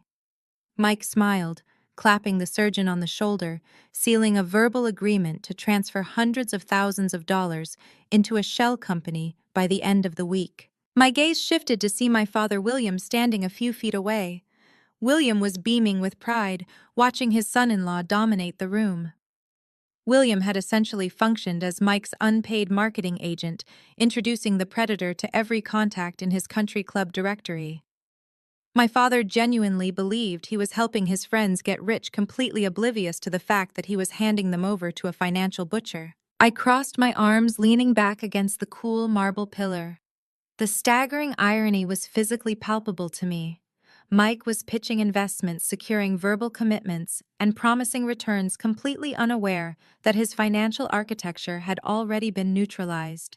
He did not know that the federal task force had secured the warrants 48 hours ago. He did not know that every single bank account associated with his fake venture capital firm had been frozen by the Securities and Exchange Commission at midnight. He was writing checks with a mouth that no longer had a bank account to back them up. He flashed that signature $1 million smile at Naya, walking over to kiss her cheek for the cameras. They looked like the ultimate power couple, radiating success, love, and wealth. I did not feel a single ounce of anger as I watched the performance unfold. I only felt the steady ticking of a clock. Every handshake, every lie, every boastful promise Mike made in that room was just adding another layer to his impending federal indictment. I stood quietly in the shadows, invisible to the people who despised me, patiently waiting for the exact moment the illusion would shatter into a million tiny, irreparable pieces right before their eyes. The sharp clinking of a silver spoon against a crystal glass snapped the room to attention. My mother stood near the massive fireplace, signaling the start of the gift-giving ceremony. The guests dutifully abandoned their networking and gathered around the center of the living room in a tight, expectant circle. Naya was directed to sit in a tufted velvet armchair that looked more like a throne, positioned perfectly beneath a cascading arch of blue and silver balloons. A mountain of impeccably wrapped presents sat beside her, each box adorned with oversized silk ribbons and embossed designer logos. Naya began tearing into the packages with practiced performative delight. She gasped dramatically as she aggressively pulled tiny garments from multiple layers of very expensive tissue paper. There were miniature Gucci loafers, a Burberry diaper bag, and a sterling silver Tiffany rattle that cost more than my first car. Each reveal was met with synchronized oohs and ahs from the country club elite. Naya held up a cashmere baby blanket, posing for the designated photographer my parents had hired to document their supreme social standing. She made sure everyone saw the luxury labels, proving that her unborn child was already outranking everyone else in the room. I watched from my quiet vantage point near the dessert table. Leo stood quietly beside me, holding a small plate with a single macaron. He watched the spectacle with the same detached, analytical gaze I possessed. He did not ask why we had not brought a gift wrapped in designer paper. He already knew the reality of the situation. After 45 minutes of opening extravagant, impractical items, the pile of boxes was finally reduced to nothing. The crowd began to murmur, assuming the main event had concluded. But Mike was not finished. This was his stage, and he was an apex predator who understood the psychological power of a grand finale. He stepped into the center of the circle, silencing the room by simply holding up his hands. He wore an expression of overwhelming manufactured love as he looked down at his wife. He gave a short, charming speech about how much Naya meant to him, how she was the light of his life, and how he wanted to ensure his growing family traveled in absolute safety and ultimate luxury. Mike reached into the breast pocket of his tailored Italian suit jacket. He slowly pulled out a small, sleek black box and handed it to Naya. The room held its collective breath. Naya opened the velvet lid. Inside rested a brand new matte black keycard bearing the distinct silver logo of a Tesla Model X. The crowd erupted. The women swooned, clutching their pearls and sighing loudly. The men cheered loudly, clapping Mike on the back for being the ultimate suburban provider. Naya burst into theatrical heavy tears, covering her mouth with her hands as she leaped up to throw her arms around Mike's neck. He caught her, spinning her around while the hired photographer snapped dozens of pictures of the perfect wealthy couple. While the guests bathed the golden couple in thunderous applause, my brain immediately initiated a cold clinical sequence of forensic math. I did not see a generous husband gifting a luxury electric vehicle to his pregnant wife.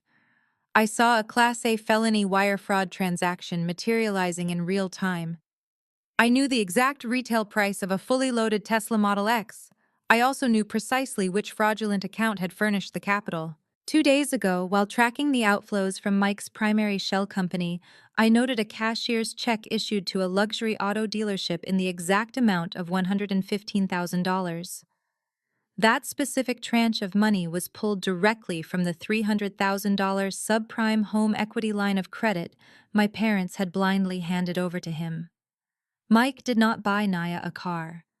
William and Barbara bought Naya a car by mortgaging their own home, and Mike was simply taking the credit while funneling the remaining equity straight to his actual wife in Atlanta.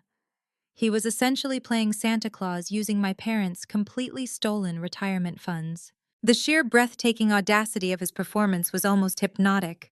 He kissed Naya's forehead and waved humbly to the cheering crowd, absorbing their adoration like oxygen. But the spectacle was not quite cruel enough for my mother. Barbara needed to ensure that this moment of triumph was properly weaponized against the only person in the room she actively despised. Barbara stepped into the center of the circle, taking Mike's hand and patting it with overwhelming maternal affection. She turned her body deliberately, seeking me out in the shadows by the dessert table. Her eyes locked onto mine, narrowing with a familiar toxic satisfaction. The entire room quieted down completely as the attentive guests waited for the matriarch to speak. "We are just so incredibly blessed to have Mike in our family," Barbara announced, her voice projecting clearly across the vast living room. "It takes a real man to step up, provide for his wife, and build a lasting legacy." She paused, letting the silence stretch just long enough to make the impending insult unavoidable. She looked pointedly at me, then down at Leo, before returning her gaze to the crowd. "It is just such a relief to know Naya will never have to struggle.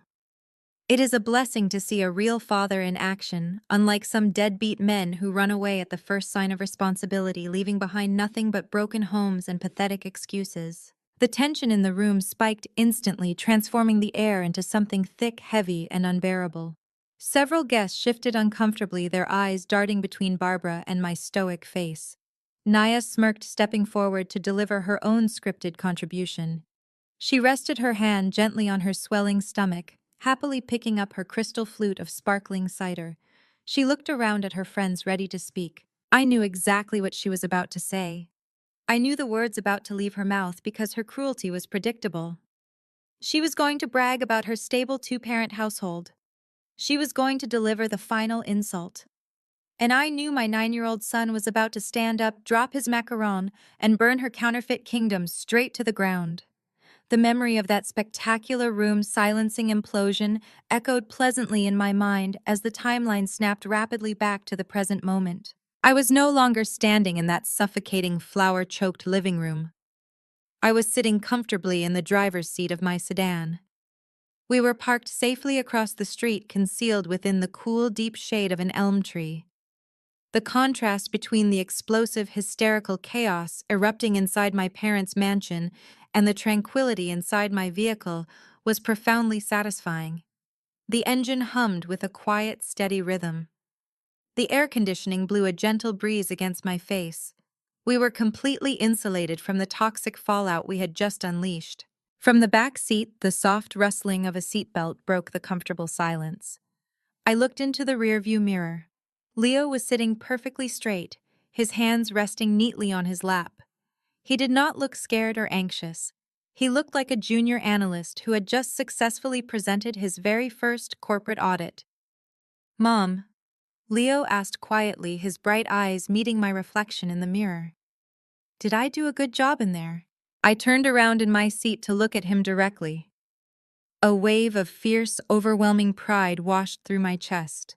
He had executed the delivery with flawless precision, stripping away their power with a single, undeniable question. "You did perfectly, buddy," I told him, my voice thick with genuine warmth. "You were incredibly brave and your timing was absolutely flawless." He smiled, a small, proud curve of his lips. They were really mad, though. Aunt Naya dropped her glass and Grandpa looked like he wanted to yell. "Should we have stayed to tell them the rest of the numbers?" I shook my head slowly, leaning back against my comfortable seat. "No, sweetie. That is the most important lesson you can ever learn about dealing with dishonest people. We do not stay to argue, and we absolutely never gloat. Gloating is for people who need constant attention. We just deliver the facts and step away. We let the math do all the talking. The math is already tearing down their lies, and it does not need us standing there to help it work." Leo nodded thoughtfully, fully absorbing the lesson. He leaned back against his seat, perfectly content, watching the massive house across the street, like we were waiting for the grand finale of a dramatic movie. My attention shifted back to the sprawling colonial mansion. The heavy oak front door suddenly and violently flew open, slamming hard against the exterior brick wall. Mike burst out onto the front porch. The smooth, untouchable venture capitalist persona he had maintained for the past 2 years had completely evaporated into thin air. He looked like a man running for his absolute life. He stumbled down the brick steps, nearly tripping over his own expensive leather shoes. His breathing was visibly heavy and erratic. His hands shook wildly as he frantically tore at the collar of his bespoke Italian suit, ripping his silk tie loose as if the fabric were suddenly choking him. The polished, charismatic predator who had just proudly gifted my sister a stolen luxury vehicle was entirely gone. In his place was a desperate, terrified criminal who finally realized the walls were rapidly closing in. He sprinted down the manicured driveway, his eyes darting frantically in every direction. He was heading straight for his prized possession. The sleek black Porsche 911 sat parked near the street, gleaming brightly under the afternoon sun. It was his ultimate escape vehicle, his fast ticket out of the suburban trap before the federal authorities could arrive and place him in handcuffs. He reached deep into his pocket, pulling out the keys. He lunged for the driver's side door, his hand wrapping desperately around the handle. But then Mike froze. He stopped dead in his tracks, his body going completely rigid. I watched his shoulders slump as a devastating realization washed over him. He slowly lowered his hand, dropping the keys onto the pristine concrete driveway. I knew exactly what was running through his panicked mind. He could not take the Porsche. He could not use it to run. The car was not registered in his name. It was leased under one of the fraudulent shell companies he had created to launder my parents' stolen money. It was the exact same limited liability company I had flagged in my comprehensive dossier to the Securities and Exchange Commission. Because the asset was tied directly to an active federal financial crimes investigation, the license plate and vehicle identification number were already entered into the National Law Enforcement Database. The moment he drove that car onto a public road, toll cameras and police scanners would trigger an immediate alert. Taking the Porsche would not be an escape. It would be a homing beacon broadcasting his exact location to every federal agent in the tri-state area. He was completely trapped. Mike slowly backed away from the car, his hands resting heavily on top of his head as he paced in a tight, frantic circle. He fearfully looked back at the house, knowing the hysterical rage of my family awaited him inside. He looked down the empty street, knowing the federal authorities were already en route. He suddenly had absolutely no cash he could legally access, no vehicle he could safely drive, and no lies left that anyone would believe. The brilliant financial architect had built himself an inescapable cage, and I had simply locked the heavy door from the outside. The first sound was a faint, high-pitched wail carried on the gentle afternoon breeze. At first it sounded like a distant echo, something easily ignored by the affluent residents of this pristine neighborhood. But within seconds, the noise amplified, multiplying and bouncing off the sprawling colonial facades. The wail transformed into a deafening, terrifying roar. Sirens. Not just one or two, but an entire chorus of emergency vehicles screaming toward my parents' address. I sat comfortably in my sedan, resting my hands on the steering wheel, watching the final act commence. Mike heard the sirens too. He stopped pacing and whipped his head toward the entrance of the subdivision. His chest heaved as he took an involuntary step backward. He looked like a deer caught in the headlights of an oncoming freight train. The peaceful suburban illusion shattered completely as three massive, unmarked black SUVs tore around the corner, flanked immediately by two fully marked local police cruisers. They did not slow down to admire the landscaping. They did not carefully pull into the circular driveway. The lead SUV jumped the curb entirely, its heavy tires tearing deep, muddy trenches through my mother's meticulously manicured front lawn. The other vehicles swarmed the property, forming a tight, aggressive barricade that completely blocked all possible escape routes. Dust and grass clippings flew into the air, settling over the imported luxury cars parked in the driveway. The reality of a federal raid is not at all like the highly stylized, glamorous depictions you see in action movies. It is jarring, aggressively loud, and entirely devoid of elegance. It is an overwhelming deployment of brute force designed to utterly neutralize the target. Before the vehicles even came to a complete halt, the doors flew open. A dozen agents poured out onto the grass. They were not wearing tailored suits. They wore thick tactical vests and dark windbreakers with the letters FBI emblazoned across the back in stark yellow font. They moved with a terrifying synchronized efficiency. Heavy combat boots pounded against the concrete and grass. Radios crackled with sharp staccato commands. Weapons were drawn, held at the low ready, but the message was unmistakably clear.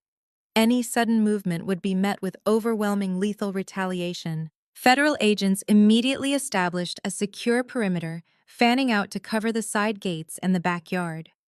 Two local police officers blocked the street, redirecting confused and alarmed neighbors who were beginning to step out onto their front porches. The tranquil image-obsessed neighborhood had instantly transformed into an active federal crime scene. Mike stood frozen near the front bumper of the leased Porsche. He did not run. He did not try to fight. The staggering reality of federal authority completely stripped him of his fake confidence. As two burly agents advanced on him, screaming commands to get his hands in the air, Mike simply raised his trembling arms. He opened his mouth perhaps to deploy one last desperate lie, but the agents gave him absolutely no room to speak. One agent grabbed Mike by the shoulder, spinning him around with brutal, unceremonious force. They shoved him hard against the expensive brick veneer of my parents' home. The impact forced a sharp, loud grunt from Mike's lungs. The custom Italian suit jacket he had proudly worn to pitch fraudulent investments scuffed roughly against the abrasive masonry. An agent kicked Mike's legs apart to widen his stance thoroughly, patting him down for weapons. The sharp metallic ratcheting sound of heavy steel handcuffs locking securely around his wrists echoed across the front yard. It was a cold, mechanical noise that signified the absolute end of his freedom. "You have the right to remain silent." The agent barked the words directly into Mike's ear, delivering the Miranda rights with a flat, practiced monotony. "Anything you say can and will be used against you in a court of law. You have the right to an attorney. If you cannot afford an attorney, one will be provided for you." The words were a death knell to the venture capital illusion. Mike's face was pressed uncomfortably against the cold brick. His eyes were wide with a profound, consuming panic. He was completely stripped of his dignity, exposed in broad daylight for every single person on the street to witness. The neighborhood was fully alert now. Residents stood on their driveways holding their phones, recording the spectacular downfall of the wealthy golden couple. The social standing my parents had sacrificed their souls to maintain was being broadcast live to the entire zip code. I shifted my gaze from the humiliated predator on the driveway to the massive bay windows of my parents' living room. The scene inside the house was one of pure, unadulterated horror. The wealthy country club elite, the doctors, the lawyers, and the pretentious socialites who had just applauded Mike's generosity, were now pressed tightly against the glass. They stood frozen, their mouths hanging open in disbelief. Some still clutched their crystal champagne flutes and half-eaten appetizers, completely paralyzed by the violent intrusion of reality. They watched the man who had just solicited hundreds of thousands of dollars from them being treated like a common street criminal. The guests who had swooned over the Tesla keycard now watched as federal agents slapped an evidence sticker onto the windshield of the Porsche. The entire room of affluent enablers realized simultaneously that they had been drinking expensive champagne with a federal fugitive.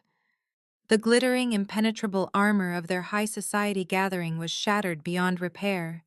They were trapped inside a crime scene, and their beloved hosts were the primary targets of a massive financial scandal.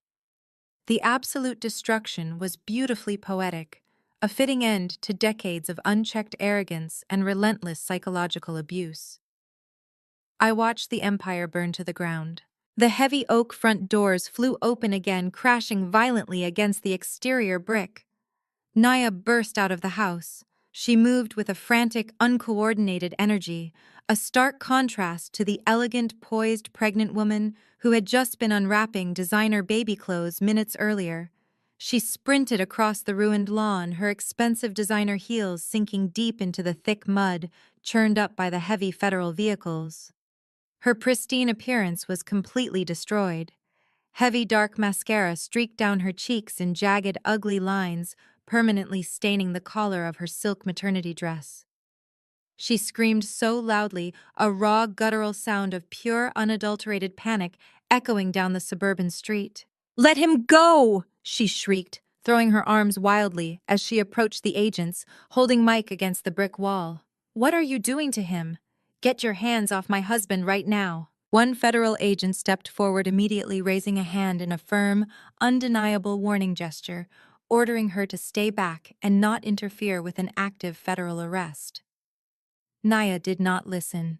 She was too heavily intoxicated by her own manufactured privilege to understand that federal law enforcement did not care about her country club status or her expensive baby shower. She lunged aggressively at the agent, her manicured nails clawing desperately at his heavy tactical vest.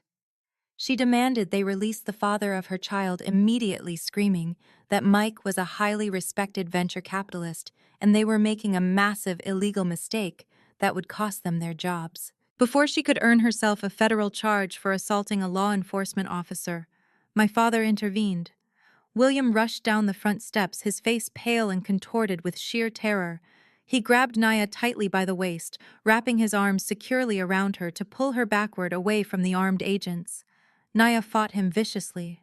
She kicked and thrashed her limbs, her vocal cords straining and cracking as she wailed Mike's name over and over again. The physical struggle was merely the outward manifestation of her total psychological collapse. Naya was not just watching her husband get arrested. She was watching her entire identity evaporate into thin air right before her eyes. Her brain violently attempted to reject the sudden, undeniable proof that her fairy tale marriage was a calculated criminal con. She was not a wealthy socialite married to a brilliant tech genius. She was the gullible mark of a predatory bigamist and currently loaded into a cruiser. The golden child who built her entire self-worth on being wealthier than me suddenly faced a terrifying reality. She collapsed heavily against William's chest, her legs giving out completely as she slid onto the damp grass, sobbing uncontrollably into her hands as the police cruiser doors slammed shut. While Naya unraveled on the muddy lawn, my mother experienced a completely different kind of destruction on the front porch.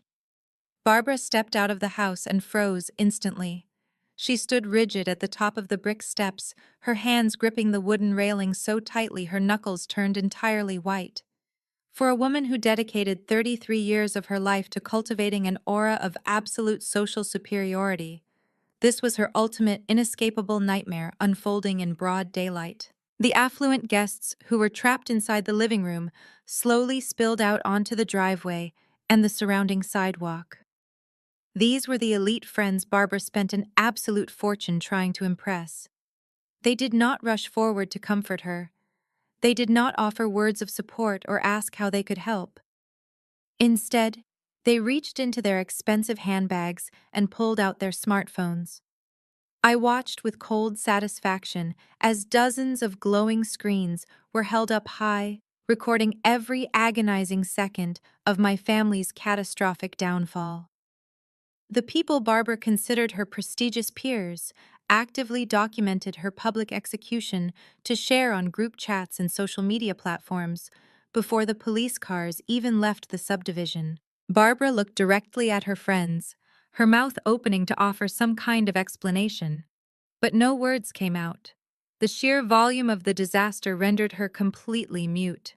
She realized in that agonizing silent moment she was no longer the reigning queen of the neighborhood. She was the punchline. She was the arrogant, foolish woman who mortgaged her own home to fund a criminal enterprise.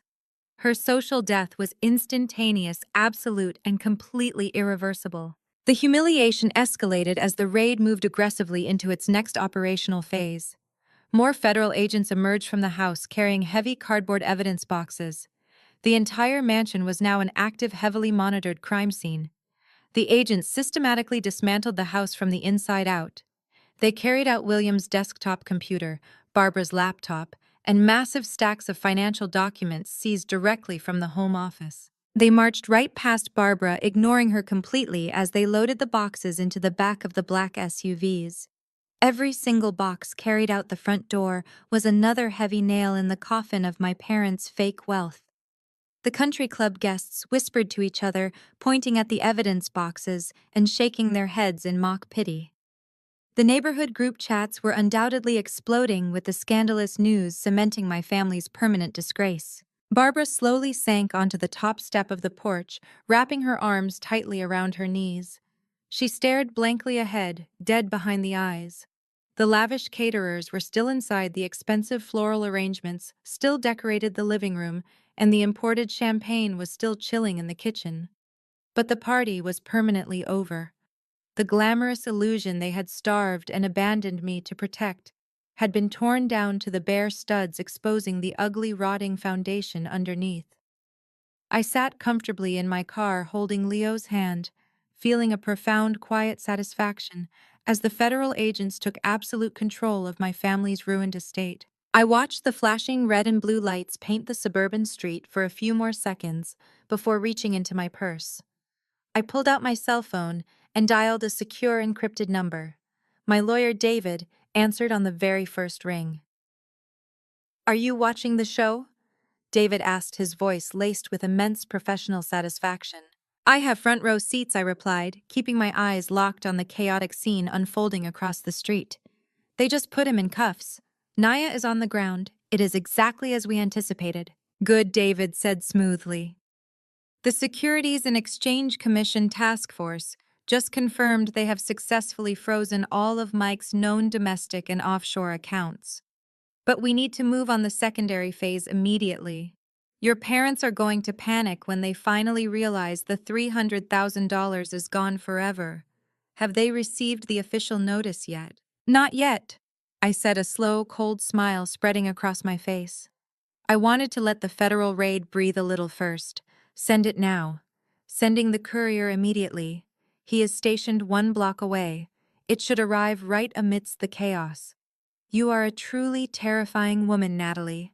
I am just a woman who balances the books, David.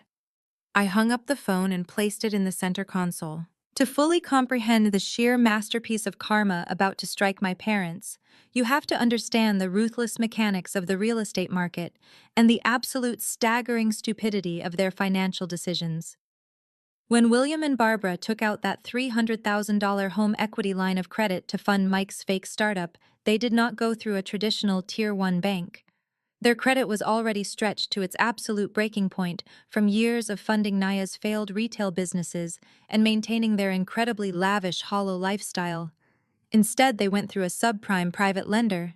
The terms of that specific loan were entirely predatory. The contract required interest-only payments for the first 6 months, perfectly designed to keep the monthly obligations deceptively low. This initial grace period was supposed to be followed by a massive crushing balloon payment that required the entire principal balance to be repaid in full. My parents agreed to these suicidal terms because Mike had promised them a guaranteed 20% return within that exact 6-month window. They fully believed his fake tech startup would generate enough explosive profit to clear the debt and leave them incredibly wealthy. But Mike never delivered a single dividend payment. When his fake venture capital firm inevitably failed to produce any returns, William and Barbara immediately started drowning. They could not afford the massive monthly interest payments. They began defaulting on the loan almost immediately, hiding their desperate financial reality from their country club friends to keep up appearances. 2 weeks ago, the subprime private lender initiated formal foreclosure proceedings. The lender had no interest in owning a suburban property, so the house was quickly packaged and put up for a silent off-market distressed debt auction to recoup the initial capital. My forensic accounting firm frequently utilizes specialized, highly insulated limited liability companies to purchase distressed debt and perform corporate asset recovery. I monitor these private auction registries daily. When I saw my parents' mortgage suddenly hit the distressed debt registry, I did not hesitate for a single second. I used one of my completely anonymous holding companies to purchase their debt entirely. I bought it for pennies on the dollar, operating entirely in the shadows. I did not buy their debt to save them from financial ruin. I bought it to own them completely. By purchasing that distressed debt, my anonymous holding company legally became the primary lien holder of the property.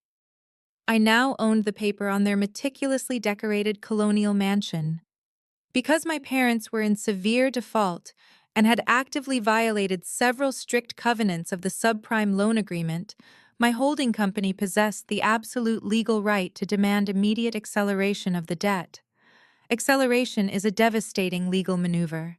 It means the lender can legally demand that the entire remaining balance of the loan be paid in full, immediately revoking any previous payment schedules or grace periods. Obviously, William and Barbara did not have $300,000 sitting in a checking account. They were completely broke, leveraged to the absolute limit.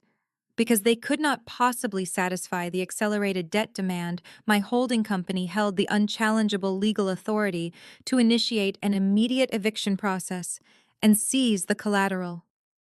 The collateral, of course, was the very house they were currently standing in. The house where they had ruthlessly mocked my status as a single mother. The house where they had just hosted an outrageously expensive baby shower using stolen funds. I sat quietly in my sedan, reviewing the legal mechanics in my mind. The trap I had built was structurally flawless. There were no legal loopholes for them to exploit, no extensions they could file, and no expensive attorneys who could magically erase a legitimate defaulted contract. The law does not care about your social standing, and it certainly does not protect you from your own blinding greed.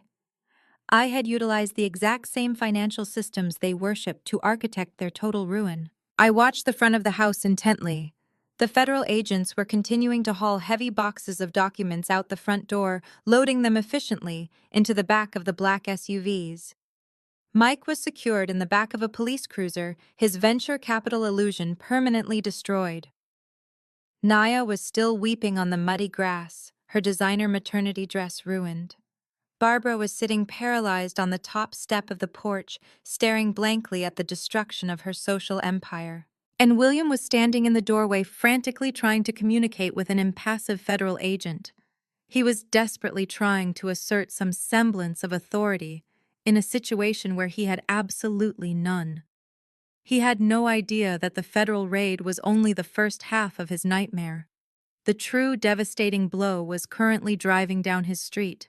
A generic white delivery van turned the corner and pulled smoothly into the driveway, slipping in right behind the chaotic cluster of federal vehicles and local police cruisers. The side door of the van slid open, and a professional process server stepped out onto the driveway.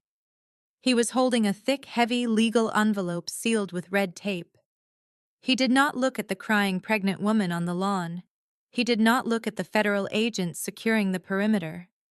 He walked straight up the front steps, stepping carefully around a discarded bouquet of blue and silver baby shower balloons, and headed directly toward my father.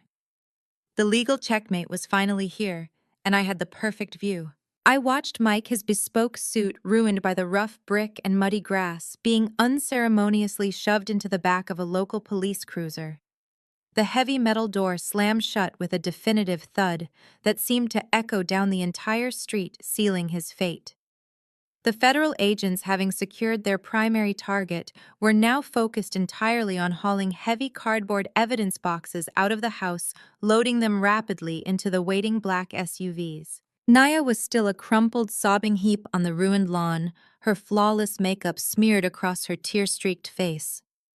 Barbara sat completely paralyzed on the top step of the porch, staring blankly at the destruction of her carefully curated social empire. William stood frozen in the open doorway, looking utterly lost, frantically trying to communicate with an impassive federal agent who was actively ignoring him. He had absolutely no idea that the federal raid, as spectacular and devastating as it was only the opening act of his nightmare.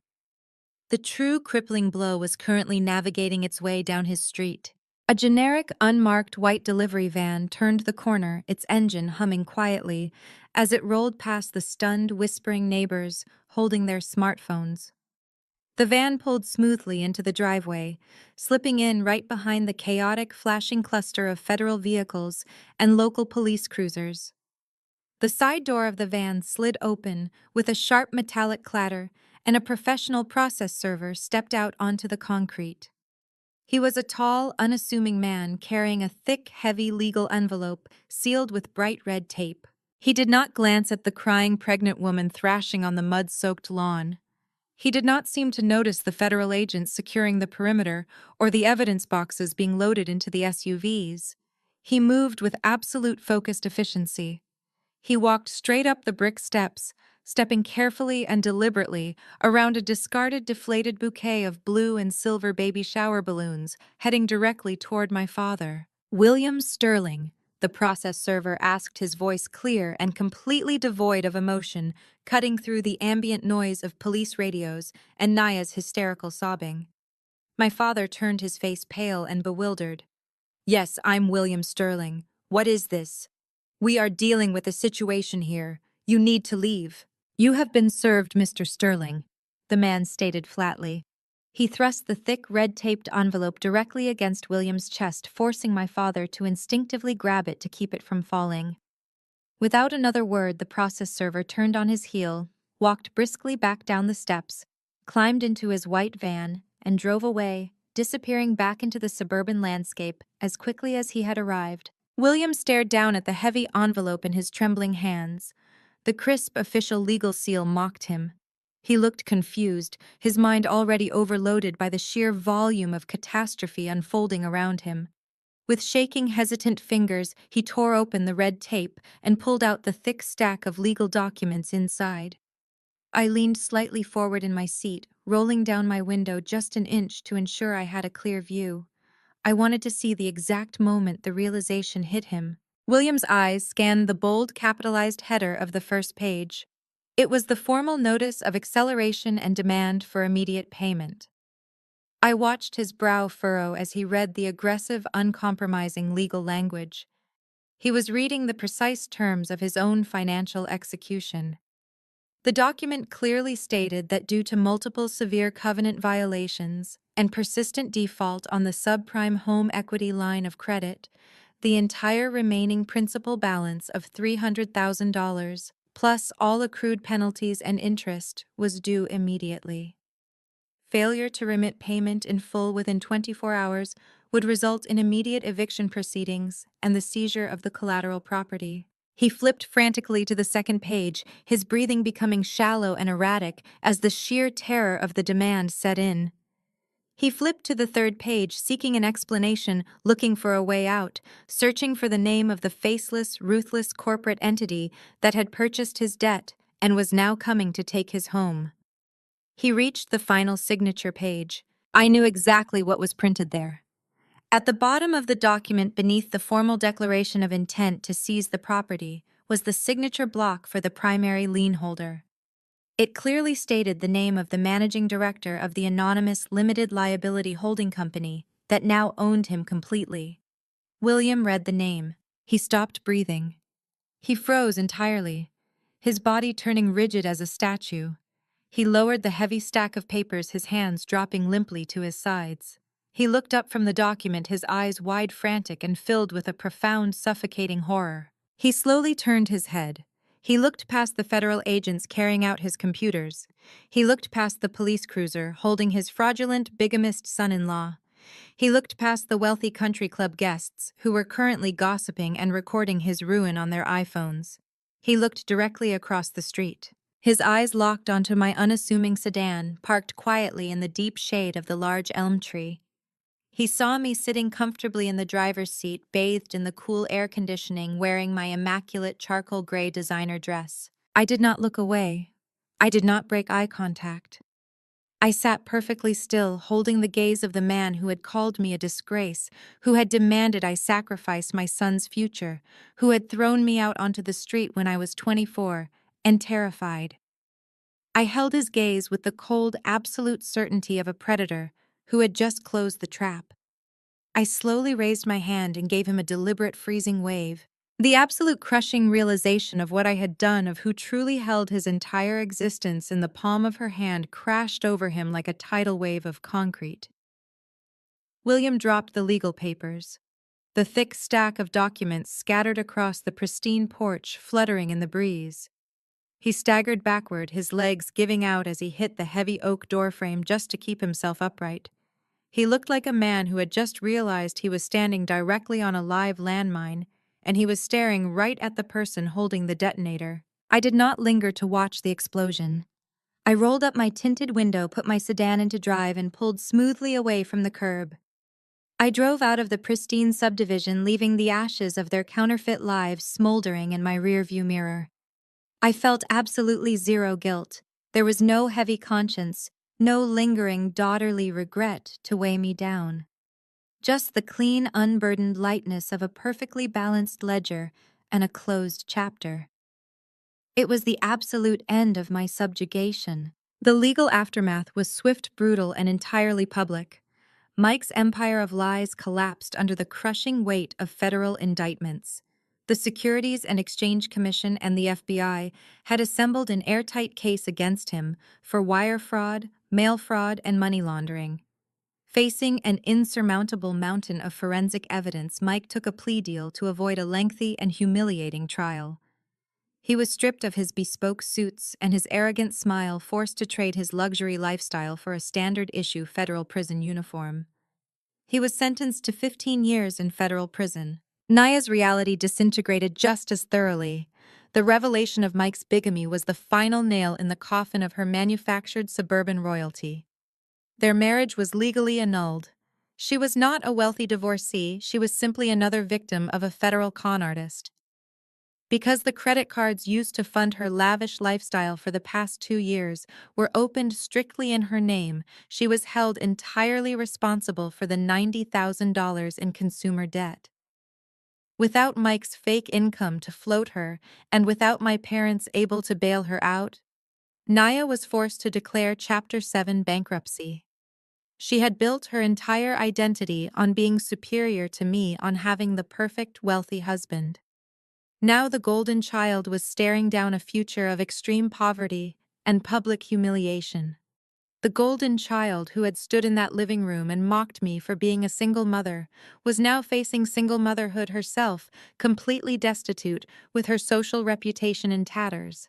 William and Barbara fought the eviction with the desperate panic of drowning animals grasping at thin air. They hired a cheap discount lawyer to argue that because they were victims of fraud, the foreclosure should be halted immediately. But the law does not care about your hurt feelings, and it certainly does not protect you from the consequences of your own staggering greed. The limited liability company I controlled had executed the debt purchase flawlessly.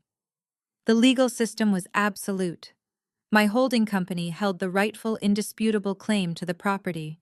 30 days after the baby shower raid, the county sheriff's department arrived at my parents' house to execute the final eviction order. William and Barbara were stripped of their country club dignity. Every neighbor they had ever snubbed stood on their manicured lawns watching the ultimate social downfall unfold in broad daylight.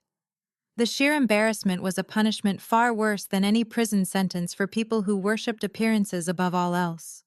They were forced to pack whatever belongings they could fit into a rented U-Haul truck and permanently leave the affluent neighborhood they had fought so viciously to impress. They moved into a cramped two-bedroom apartment in a highly undesirable low-income part of town, taking a heavily pregnant bankrupt Naya with them. The house, the ultimate monument to their toxic vanity, was completely emptied.